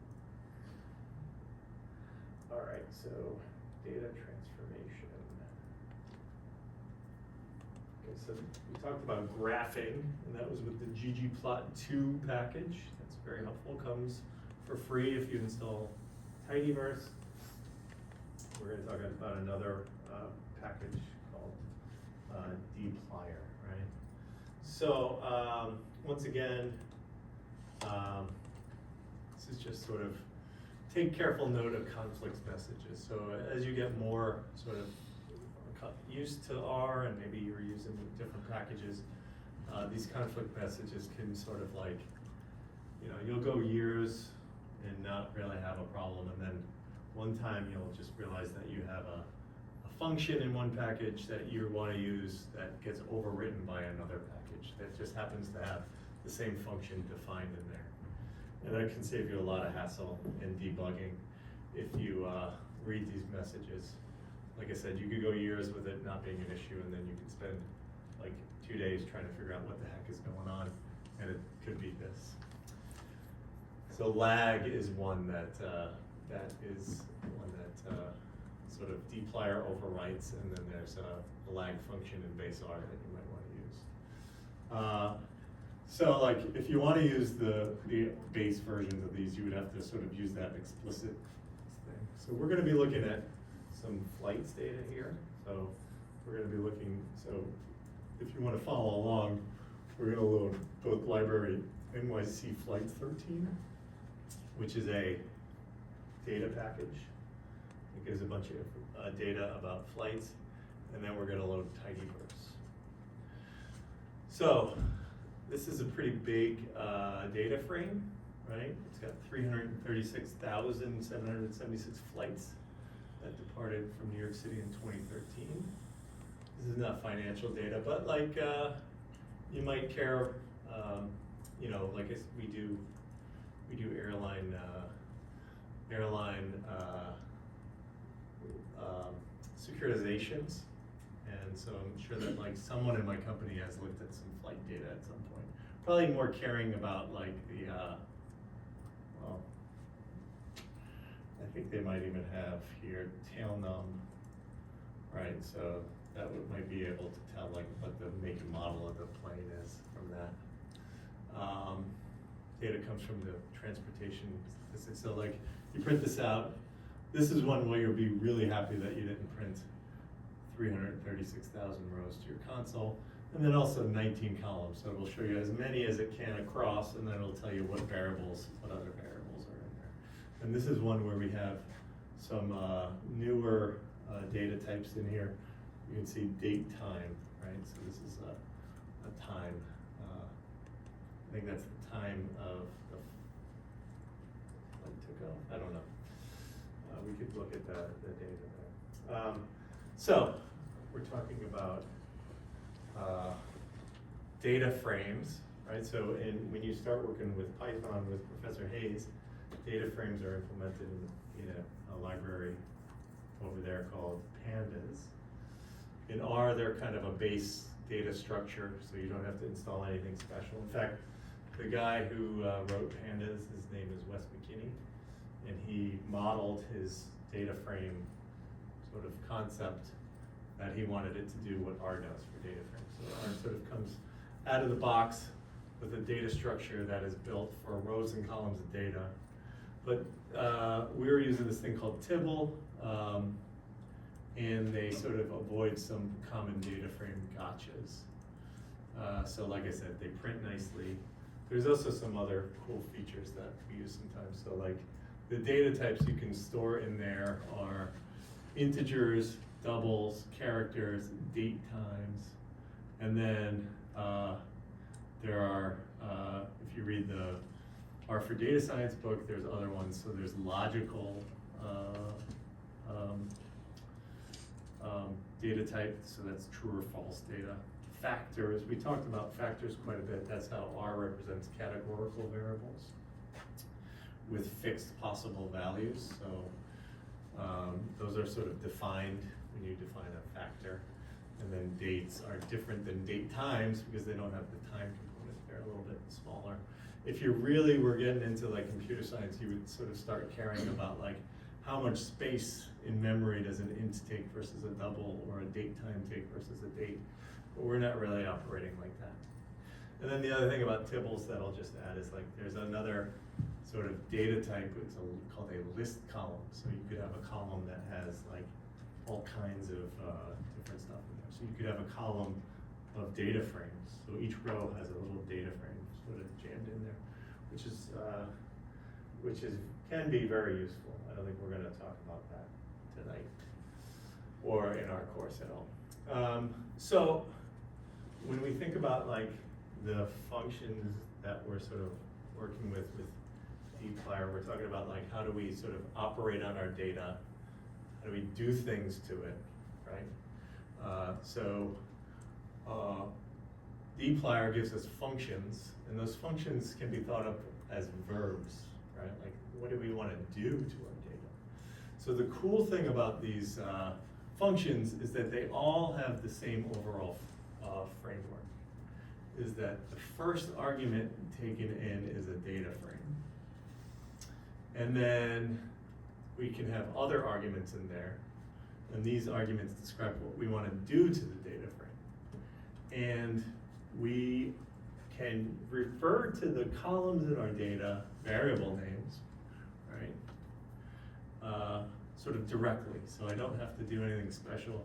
I don't have to put quotes around them or like tell it which table has this column. It's called an unquoted syntax, which is kind of a special thing for R. It makes our code a little more readable, and because, you know, we don't have all this extra clutter in there, dollar signs or quotes or brackets, right? So this unquoted syntax is pretty nice. And then the output of this is a data frame. So it takes in a data frame, we have other arguments to describe what we want to do, and then it takes out a data frame. So like, if I were to sort of preview why this is useful, this is exactly why it's useful, right? Because I can have a function that takes in data and spits out data, and if I'm using the pipe, I can then pass that data into another function that takes in data and spits out data. And I can sort of compose pretty complex operations with this framework of just passing out my data, the output of one function, into another function that's expecting to get a data frame in there. Right, so that's like it's kind of sneak peek that this pipe thing becomes very useful. That can string together a bunch of these dplyr functions. So in dplyr, I have a few sort of specific groups of things, right? So I've got certain functions that operate on my rows, right? We're gonna kind of dig into those. Those are filter and arrange, right? So I can subset my rows or order my rows. I can order my data. I have functions that operate on columns.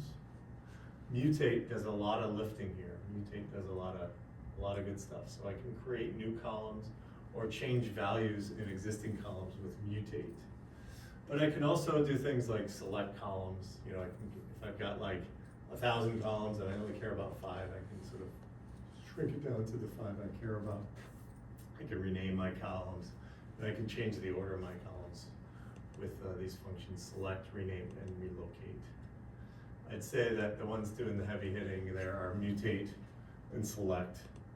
Just like on rows, filter is the one that does a lot of heavy lifting. Sorting can be useful more for like reporting and stuff. And then I've got functions that operate on groups of data. So this is like, if you're familiar with SQL, this is a big concept in SQL. I want to group my data and I want to do stuff to it. I want to report on, I want to summarize my data, right? So I can group by a particular variable and say, what's the number of rows and the average, the median and the mean of the salary or home value within that group.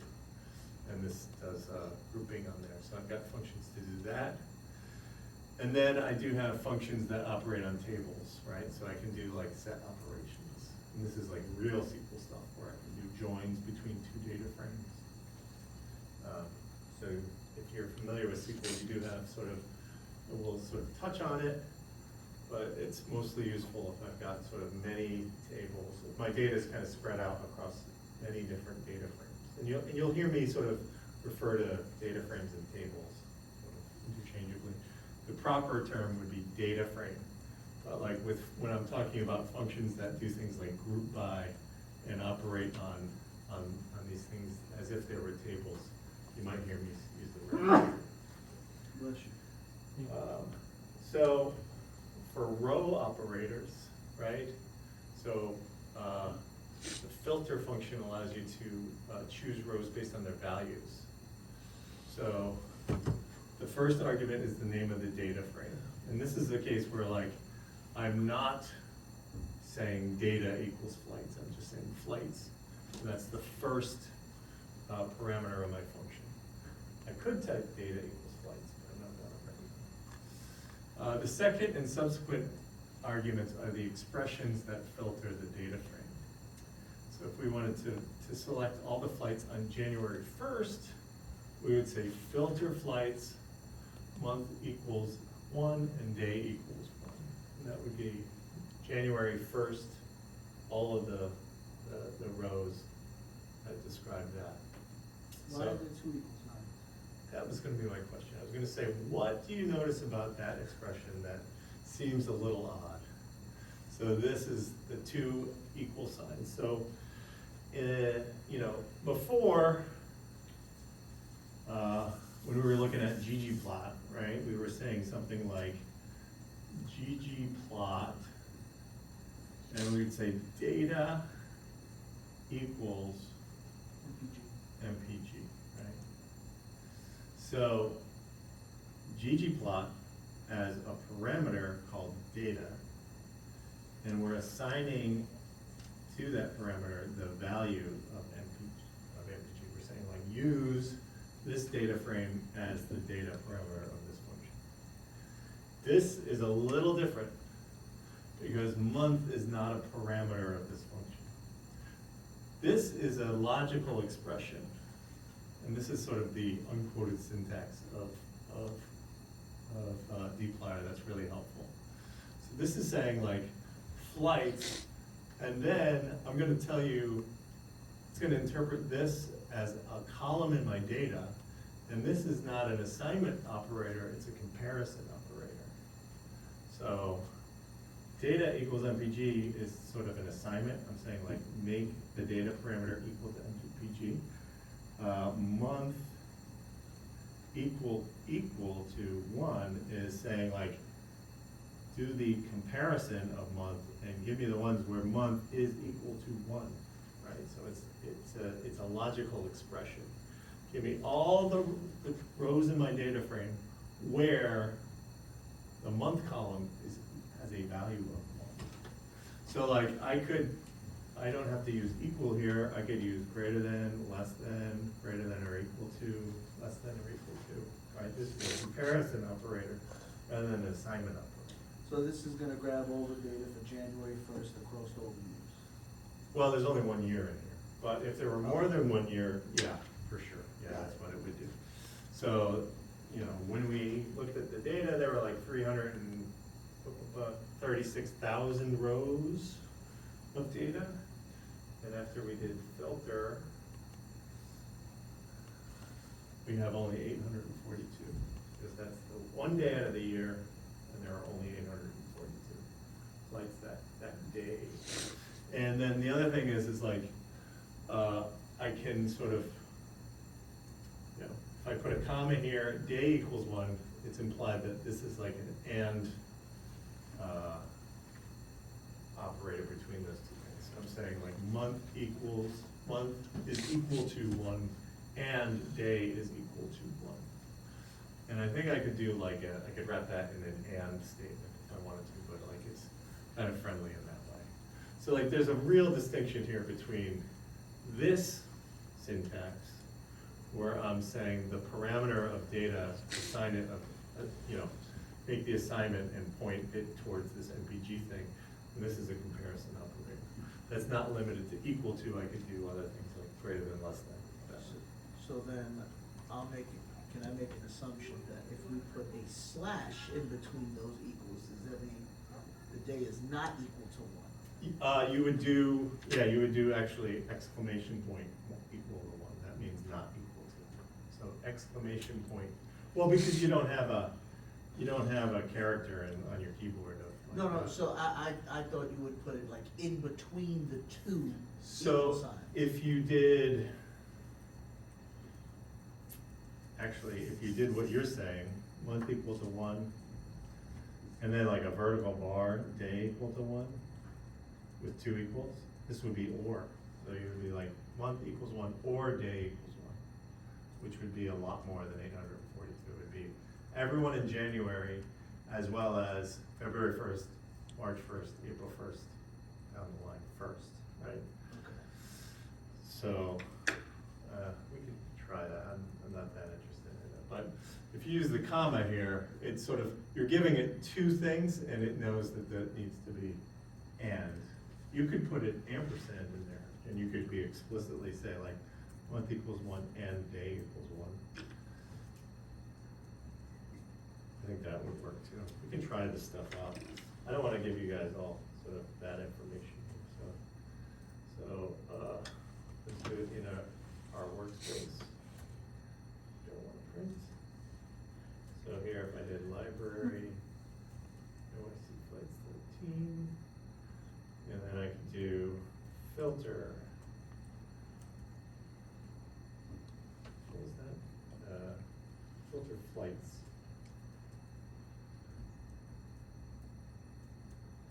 A day equals 1 comma 1 with 1. This is sort of what we had before, 832 rows. We could sort of play around with this. Okay, sorry. Okay, I'm like going nuts here. So Control C, Control V, and we can, instead of a comma, let's put an ampersand there, right? So, same 832, right? So we kind of explicitly told it, and that. Now, if we did, what you were saying, you could put like a, and you would need to know that like, this is the operator for or, is that sort of vertical line. Now you can see I'm getting way more than 832. I'm getting 37,188. But I can tell you that that represents everyone in January and the first of every other month, because it's in one there. And then if I wanted like, There's like 6 possible operators, if I remember right. yeah, I don't know. Greater than and equal to, less than or equal to? Not equal to, Yeah, not equal to. equal to. There's probably some other ones out there. I don't know the full, the whole. And the not equal to is exclamation. Yeah, so like here I could say, well, let's do this again. So here I could do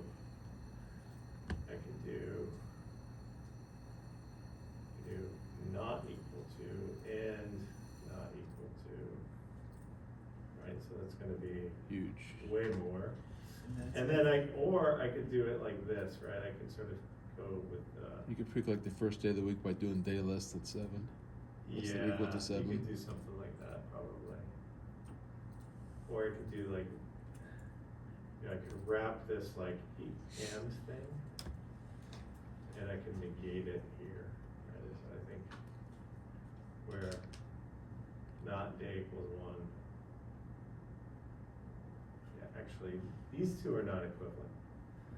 This is saying day not equal to 1 and month not equal to 1. You could probably put a minus sign in front of the day to knock Huh? out. You could probably put a minus sign in front of the day equal to 1 to knock out the first day of a week. Yeah, there's that lubridate function has all kinds of day a week stuff. There's probably super helpful things there, but like you can do all kinds of logical stuff there. So, but like this is what's happening here. It's a little weird because you're putting a comma there, so I'm giving it two different conditions, but it knows to join them by the end. So here's the thing. So like this function never modifies their inputs, right? So like we were just doing all that stuff, and it was just printing out to the console different results. But those results are like ephemeral. They just live in the console. I can't do anything with them. And it didn't change anything about like data in flights, right? Flights is still flights. It still has the 336,000 rows in it. So if I do want to like, so dplyr functions never modify their input. So if you want to save the results, you need to use that assignment operator, right? So that assignment operator is saying like, create a variable called jan1 and assign to it the output of this thing, which is a data frame that only has the jan1 things in there. So that assignment operator is pretty important. Because now I have another data frame called jan1 that I can do stuff with. Okay, yeah. So you were right about the 6. Greater than or equal to, less than equal to, not equal to, and double equals is equal to. So, and actually dplyr is kind of helpful in this way. So like if I said filter, let's say I like screwed up and I just forgot about the double. And like to this day I do this, so day equals 1 and I execute this. It's like smart enough to know like, hey, you probably did the wrong thing. You used an equal, but you really wanted to use a double equal to. So it's pretty helpful in that way. But I've got the standard suite. And then I also have this, it also provides percent sign in percent sign, right? So here, filter data frame X in a group of things. And remember that C function is like a combine, it creates a vector of values here, right? So like, I don't have to say X equals A or X equals B or X equals C. This in operator is kind of nice. I could say like X is in any one of these values. That's pretty helpful. It makes it a little bit less verbose, your code. So when you're starting in R, I guess I stole my own thunder here. When you're starting in R, the easiest mistake is to use a single equal instead of a double, so it'll let you know that when this happens. So where your brain should be here with this is like, when it tells you this is like, of course, this is an assignment, and I don't want an assignment, I want a comparison. I want to get where my months are equal to 1. Okay. So arrange works similarly, except that instead of selecting rows, it changes their order, right? So here, arrange flights, order by year, month, day. So this will be the primary, secondary, tertiary, I guess would be it. So it'll order it that. You could have as many as you want there. You could order by all kinds of stuff from there. But it'll always order first by year, then by month year. And if I wanted to do a descending order, I've got this DESC function. So here, arrange flights by departure delay descending. So it's a little different. If you're familiar with SQL, it would be like select blah, blah, blah, blah, order by of column, and then you would say descending, DESC. Here you kind of have to wrap it in a function. So it's a little different, but you can order it in however you feel. So those are the row operators, filter and arrange. And then column operators kind of affect the columns of the data, and they don't change the rows, right?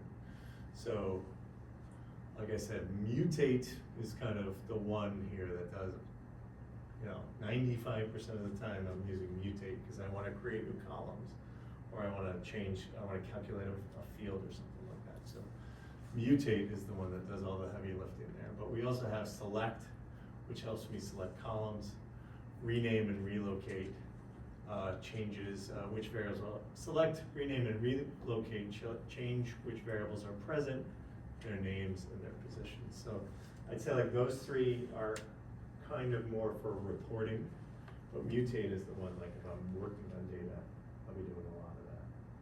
So the job of mutate is to add new columns that are functions of existing columns. So I have like all the mathematical sort of operators at my, I could use them. I was looking for a verb there that I couldn't think of. And here's a case where like I am using that assignment operator. So this is saying like, I'm gonna create a new column in my data called gain, and it's gonna have this formula applied to it. I can calculate new values in my data. And this is really nice. This is like, there's a lot going on in here to make this available to you in a way that like is readable like that without any, this unquoted syntax is kind of nice. So I can read that pretty in a straightforward way, and I know exactly what gain is. It's my departure delay minus my arrival delay. And I can calculate a speed, distance over airtime times 60. And you can see here what outputs here. Remember, this doesn't change any of my data anywhere. This statement, if I type it in the console, is just going to return to my console the data frame, the same 336,000 rows I started with, because mutate operates on columns, not on rows. So all these rows are preserved.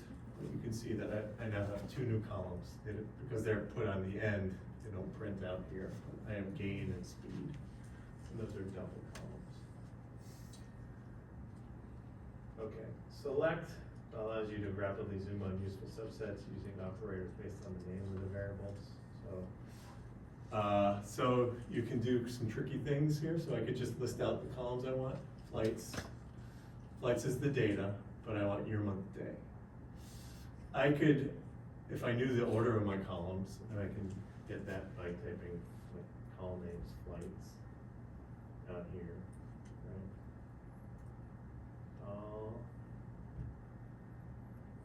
Names, oof. Right, here's all my column names. So I could say something like, give me all the columns from year to day, or year to departure delay. And I can select all columns between year and day inclusive. I can do that with year colon day. Right, so that'll give me all of those columns. Or I could sort of use a negative operator, and I could say like, give me all the columns except for these ones. I don't want these showing up. So you can do that. And there's also like a whole suite of other like column selector functions you can use. So you could say like, give me all the columns that are of a numeric data type. That's available to you here. Or you could say like, give me all the columns that have a particular text in them. So like maybe all of my date columns have the word date in them. So give me all the columns that have the text date in the column name. Those are available too. Oh, here we go. Select helper functions. Timely slide for me. So here, like starts with, so I could match, ends with, contains, or you know, if I have columns x1, x2, and x3, I could sort of parse those things together and get that. So for x1, x2, and x3, that's fine. But if let's say I had x like 1 through 50. I don't want to type x1, x2, x3, x4. I can sort of, in a shorter way, get all those 50 items that I want in there. So you have some helper functions.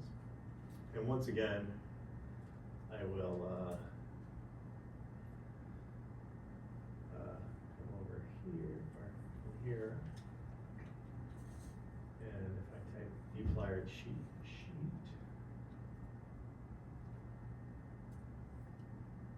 there's a cheat sheet out here in the world that kind of gives me a lot of these helper things here, right? So just like ggplot2, there's like a cheat sheet for dplyr.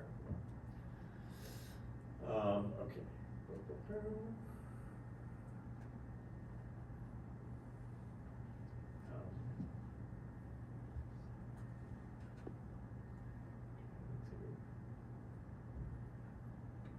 Close the tab that had my slides on it, so get back to where we were.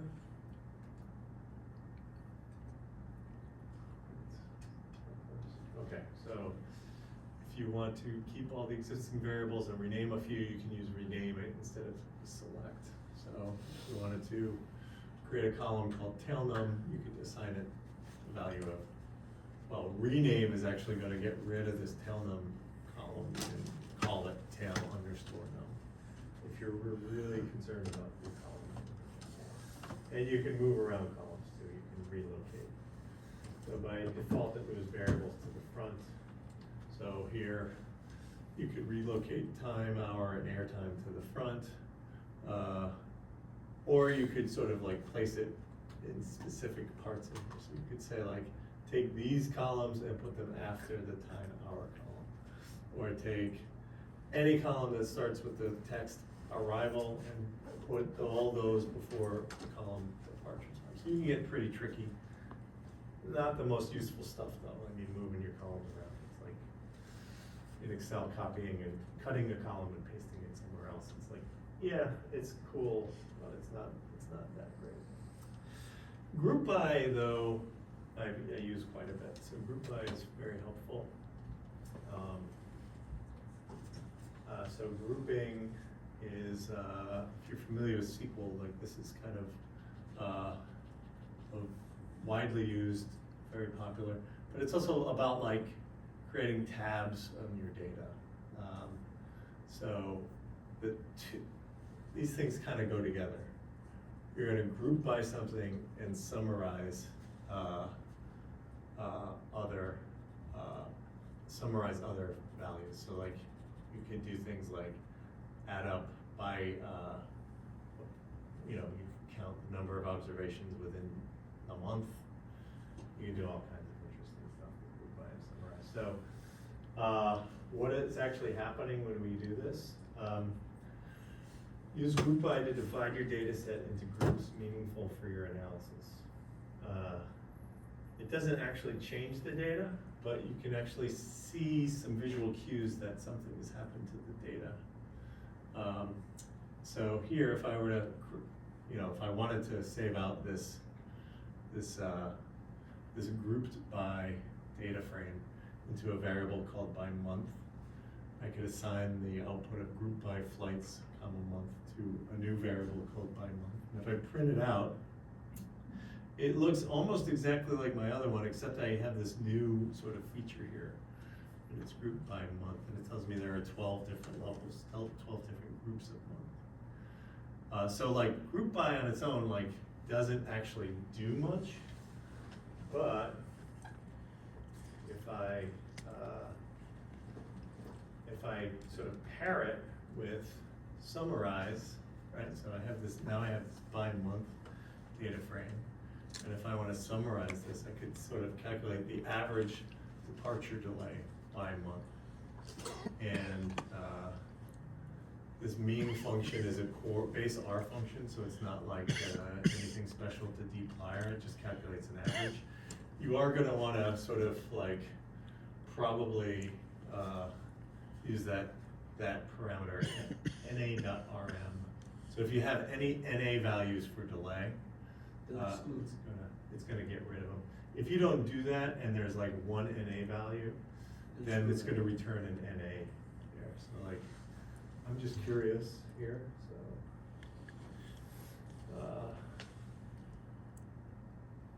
So let's kind of go back here. I have to do by month. I'm gonna assign to that group by flights, comma, month.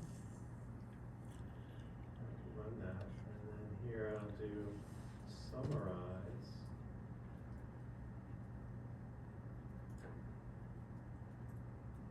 And then I'll say, what did it say, what did it call it? Delay equals mean of depth. Delay.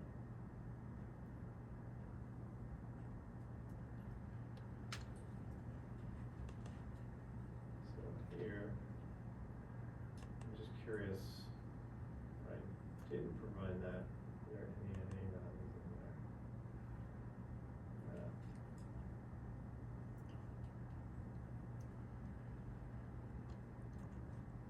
Yeah, there's NA values in there, right? So if I don't give it, this is kind of important, because this isn't telling me anything, it's just telling me that I have NA values. Using the pound sign, So this, what I did is I commented out, like, you made that it part. text. I made it into a comment, so it doesn't evaluate this, it's just kind of, it's treating it as if it was you're supposed to comment your code, I rarely do, but this is sort of, I just used that to get rid of that part of the code, so if I get rid of that. Don't comment your code, that's called job security. That's true, that is 100% true. And I made a mistake here, so I gotta have to get rid of that. There. Correct, so that na.rm thing is kind of important. It makes it so that this is interpretable. So like, you get a sense here. It seems like I have a lot of delays, mostly in the summer, less so in the fall. Maybe that's an interesting feature that I would want to know about. And then here, so I can calculate multiple fields. So I can calculate that delay field. And this, once again, this mean function is like a base R function that does averages. Or I could just count the number of observations, and that n function is a special function. It's just counting the number of rows in each group. You can see here that there's some variability in here, but they're all sort of in the mid to high 20,000s. February's got fewer, but it also has 3 fewer days than a lot of months, so probably an explanation there. And then, so this is the real power of dplyr, I would say. We can combine multiple operations by using the pipe, right? So this is what I was saying about, like, you know, we can sort of compose more complicated statements in our code of these very sort of simpler functions here, right? So the way the pipe works is, the way to read this is that it'll take whatever is on the right-hand side and insert it as the first parameter of the function. And that's why it's so useful that all of these functions expect a data frame and return a data frame, so that you can sort of string together these more complex things. So in this case, what we're doing here is we are saying, like, look, I kind of don't want to deal with that na.rm, and I also might want to know, like, when I count that number of here, I might care about, like, well, which ones actually have na, like, actually have data in that delay column, right? So here, I sort of use the pipe, and I say, like, first thing I want to do is filter my data. I want to only zoom in on the rows that, now we're seeing that exclamation point here. So this is saying, like, is not NA, not is NA, right? So only give me rows where I have a value in that depth departure delay column. And then I'm going to use the pipe again, and I'm going to do sort of what we did before. So in this case, I don't need to save out my grouped data frame into a special grouped data frame thing. I can group by month and then summarize. And here I no longer need to tell that mean function that I want to remove NA values, because I've done it myself. I can just type mean departure delay there and give me that N. So, like, when you see that the pipe, a good way to pronounce it in your head is like then, right? So here, you can read this code as a series of imperative statements. Take the flight's data frame, data set, right? Then filter out the rows, the rows with missing departure delay. Then group it by month.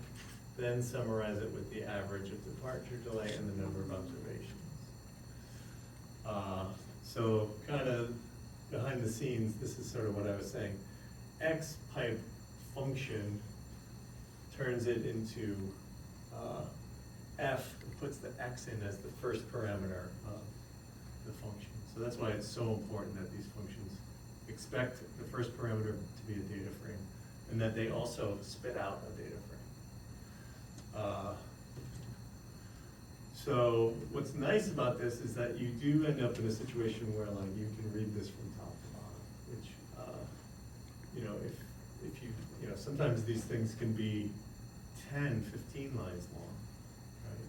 And can get harder and harder to read. So I think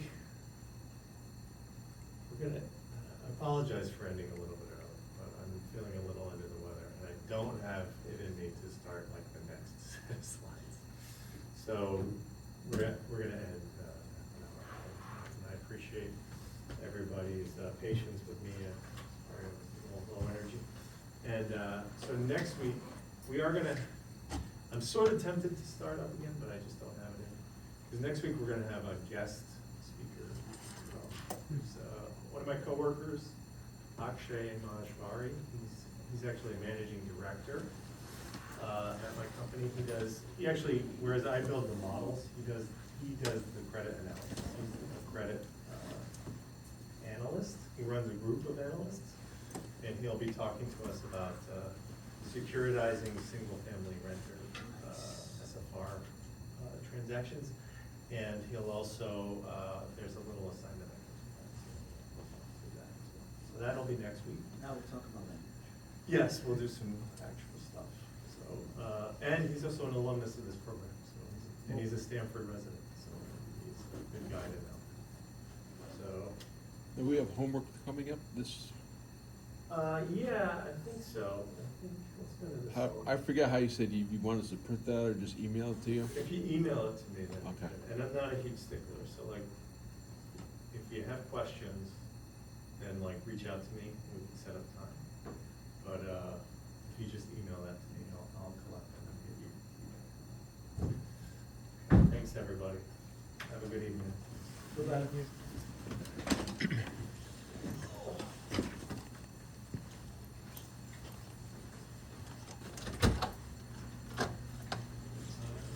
Wasn't complete Greek today. Oh, good, good, good, good, that's what I.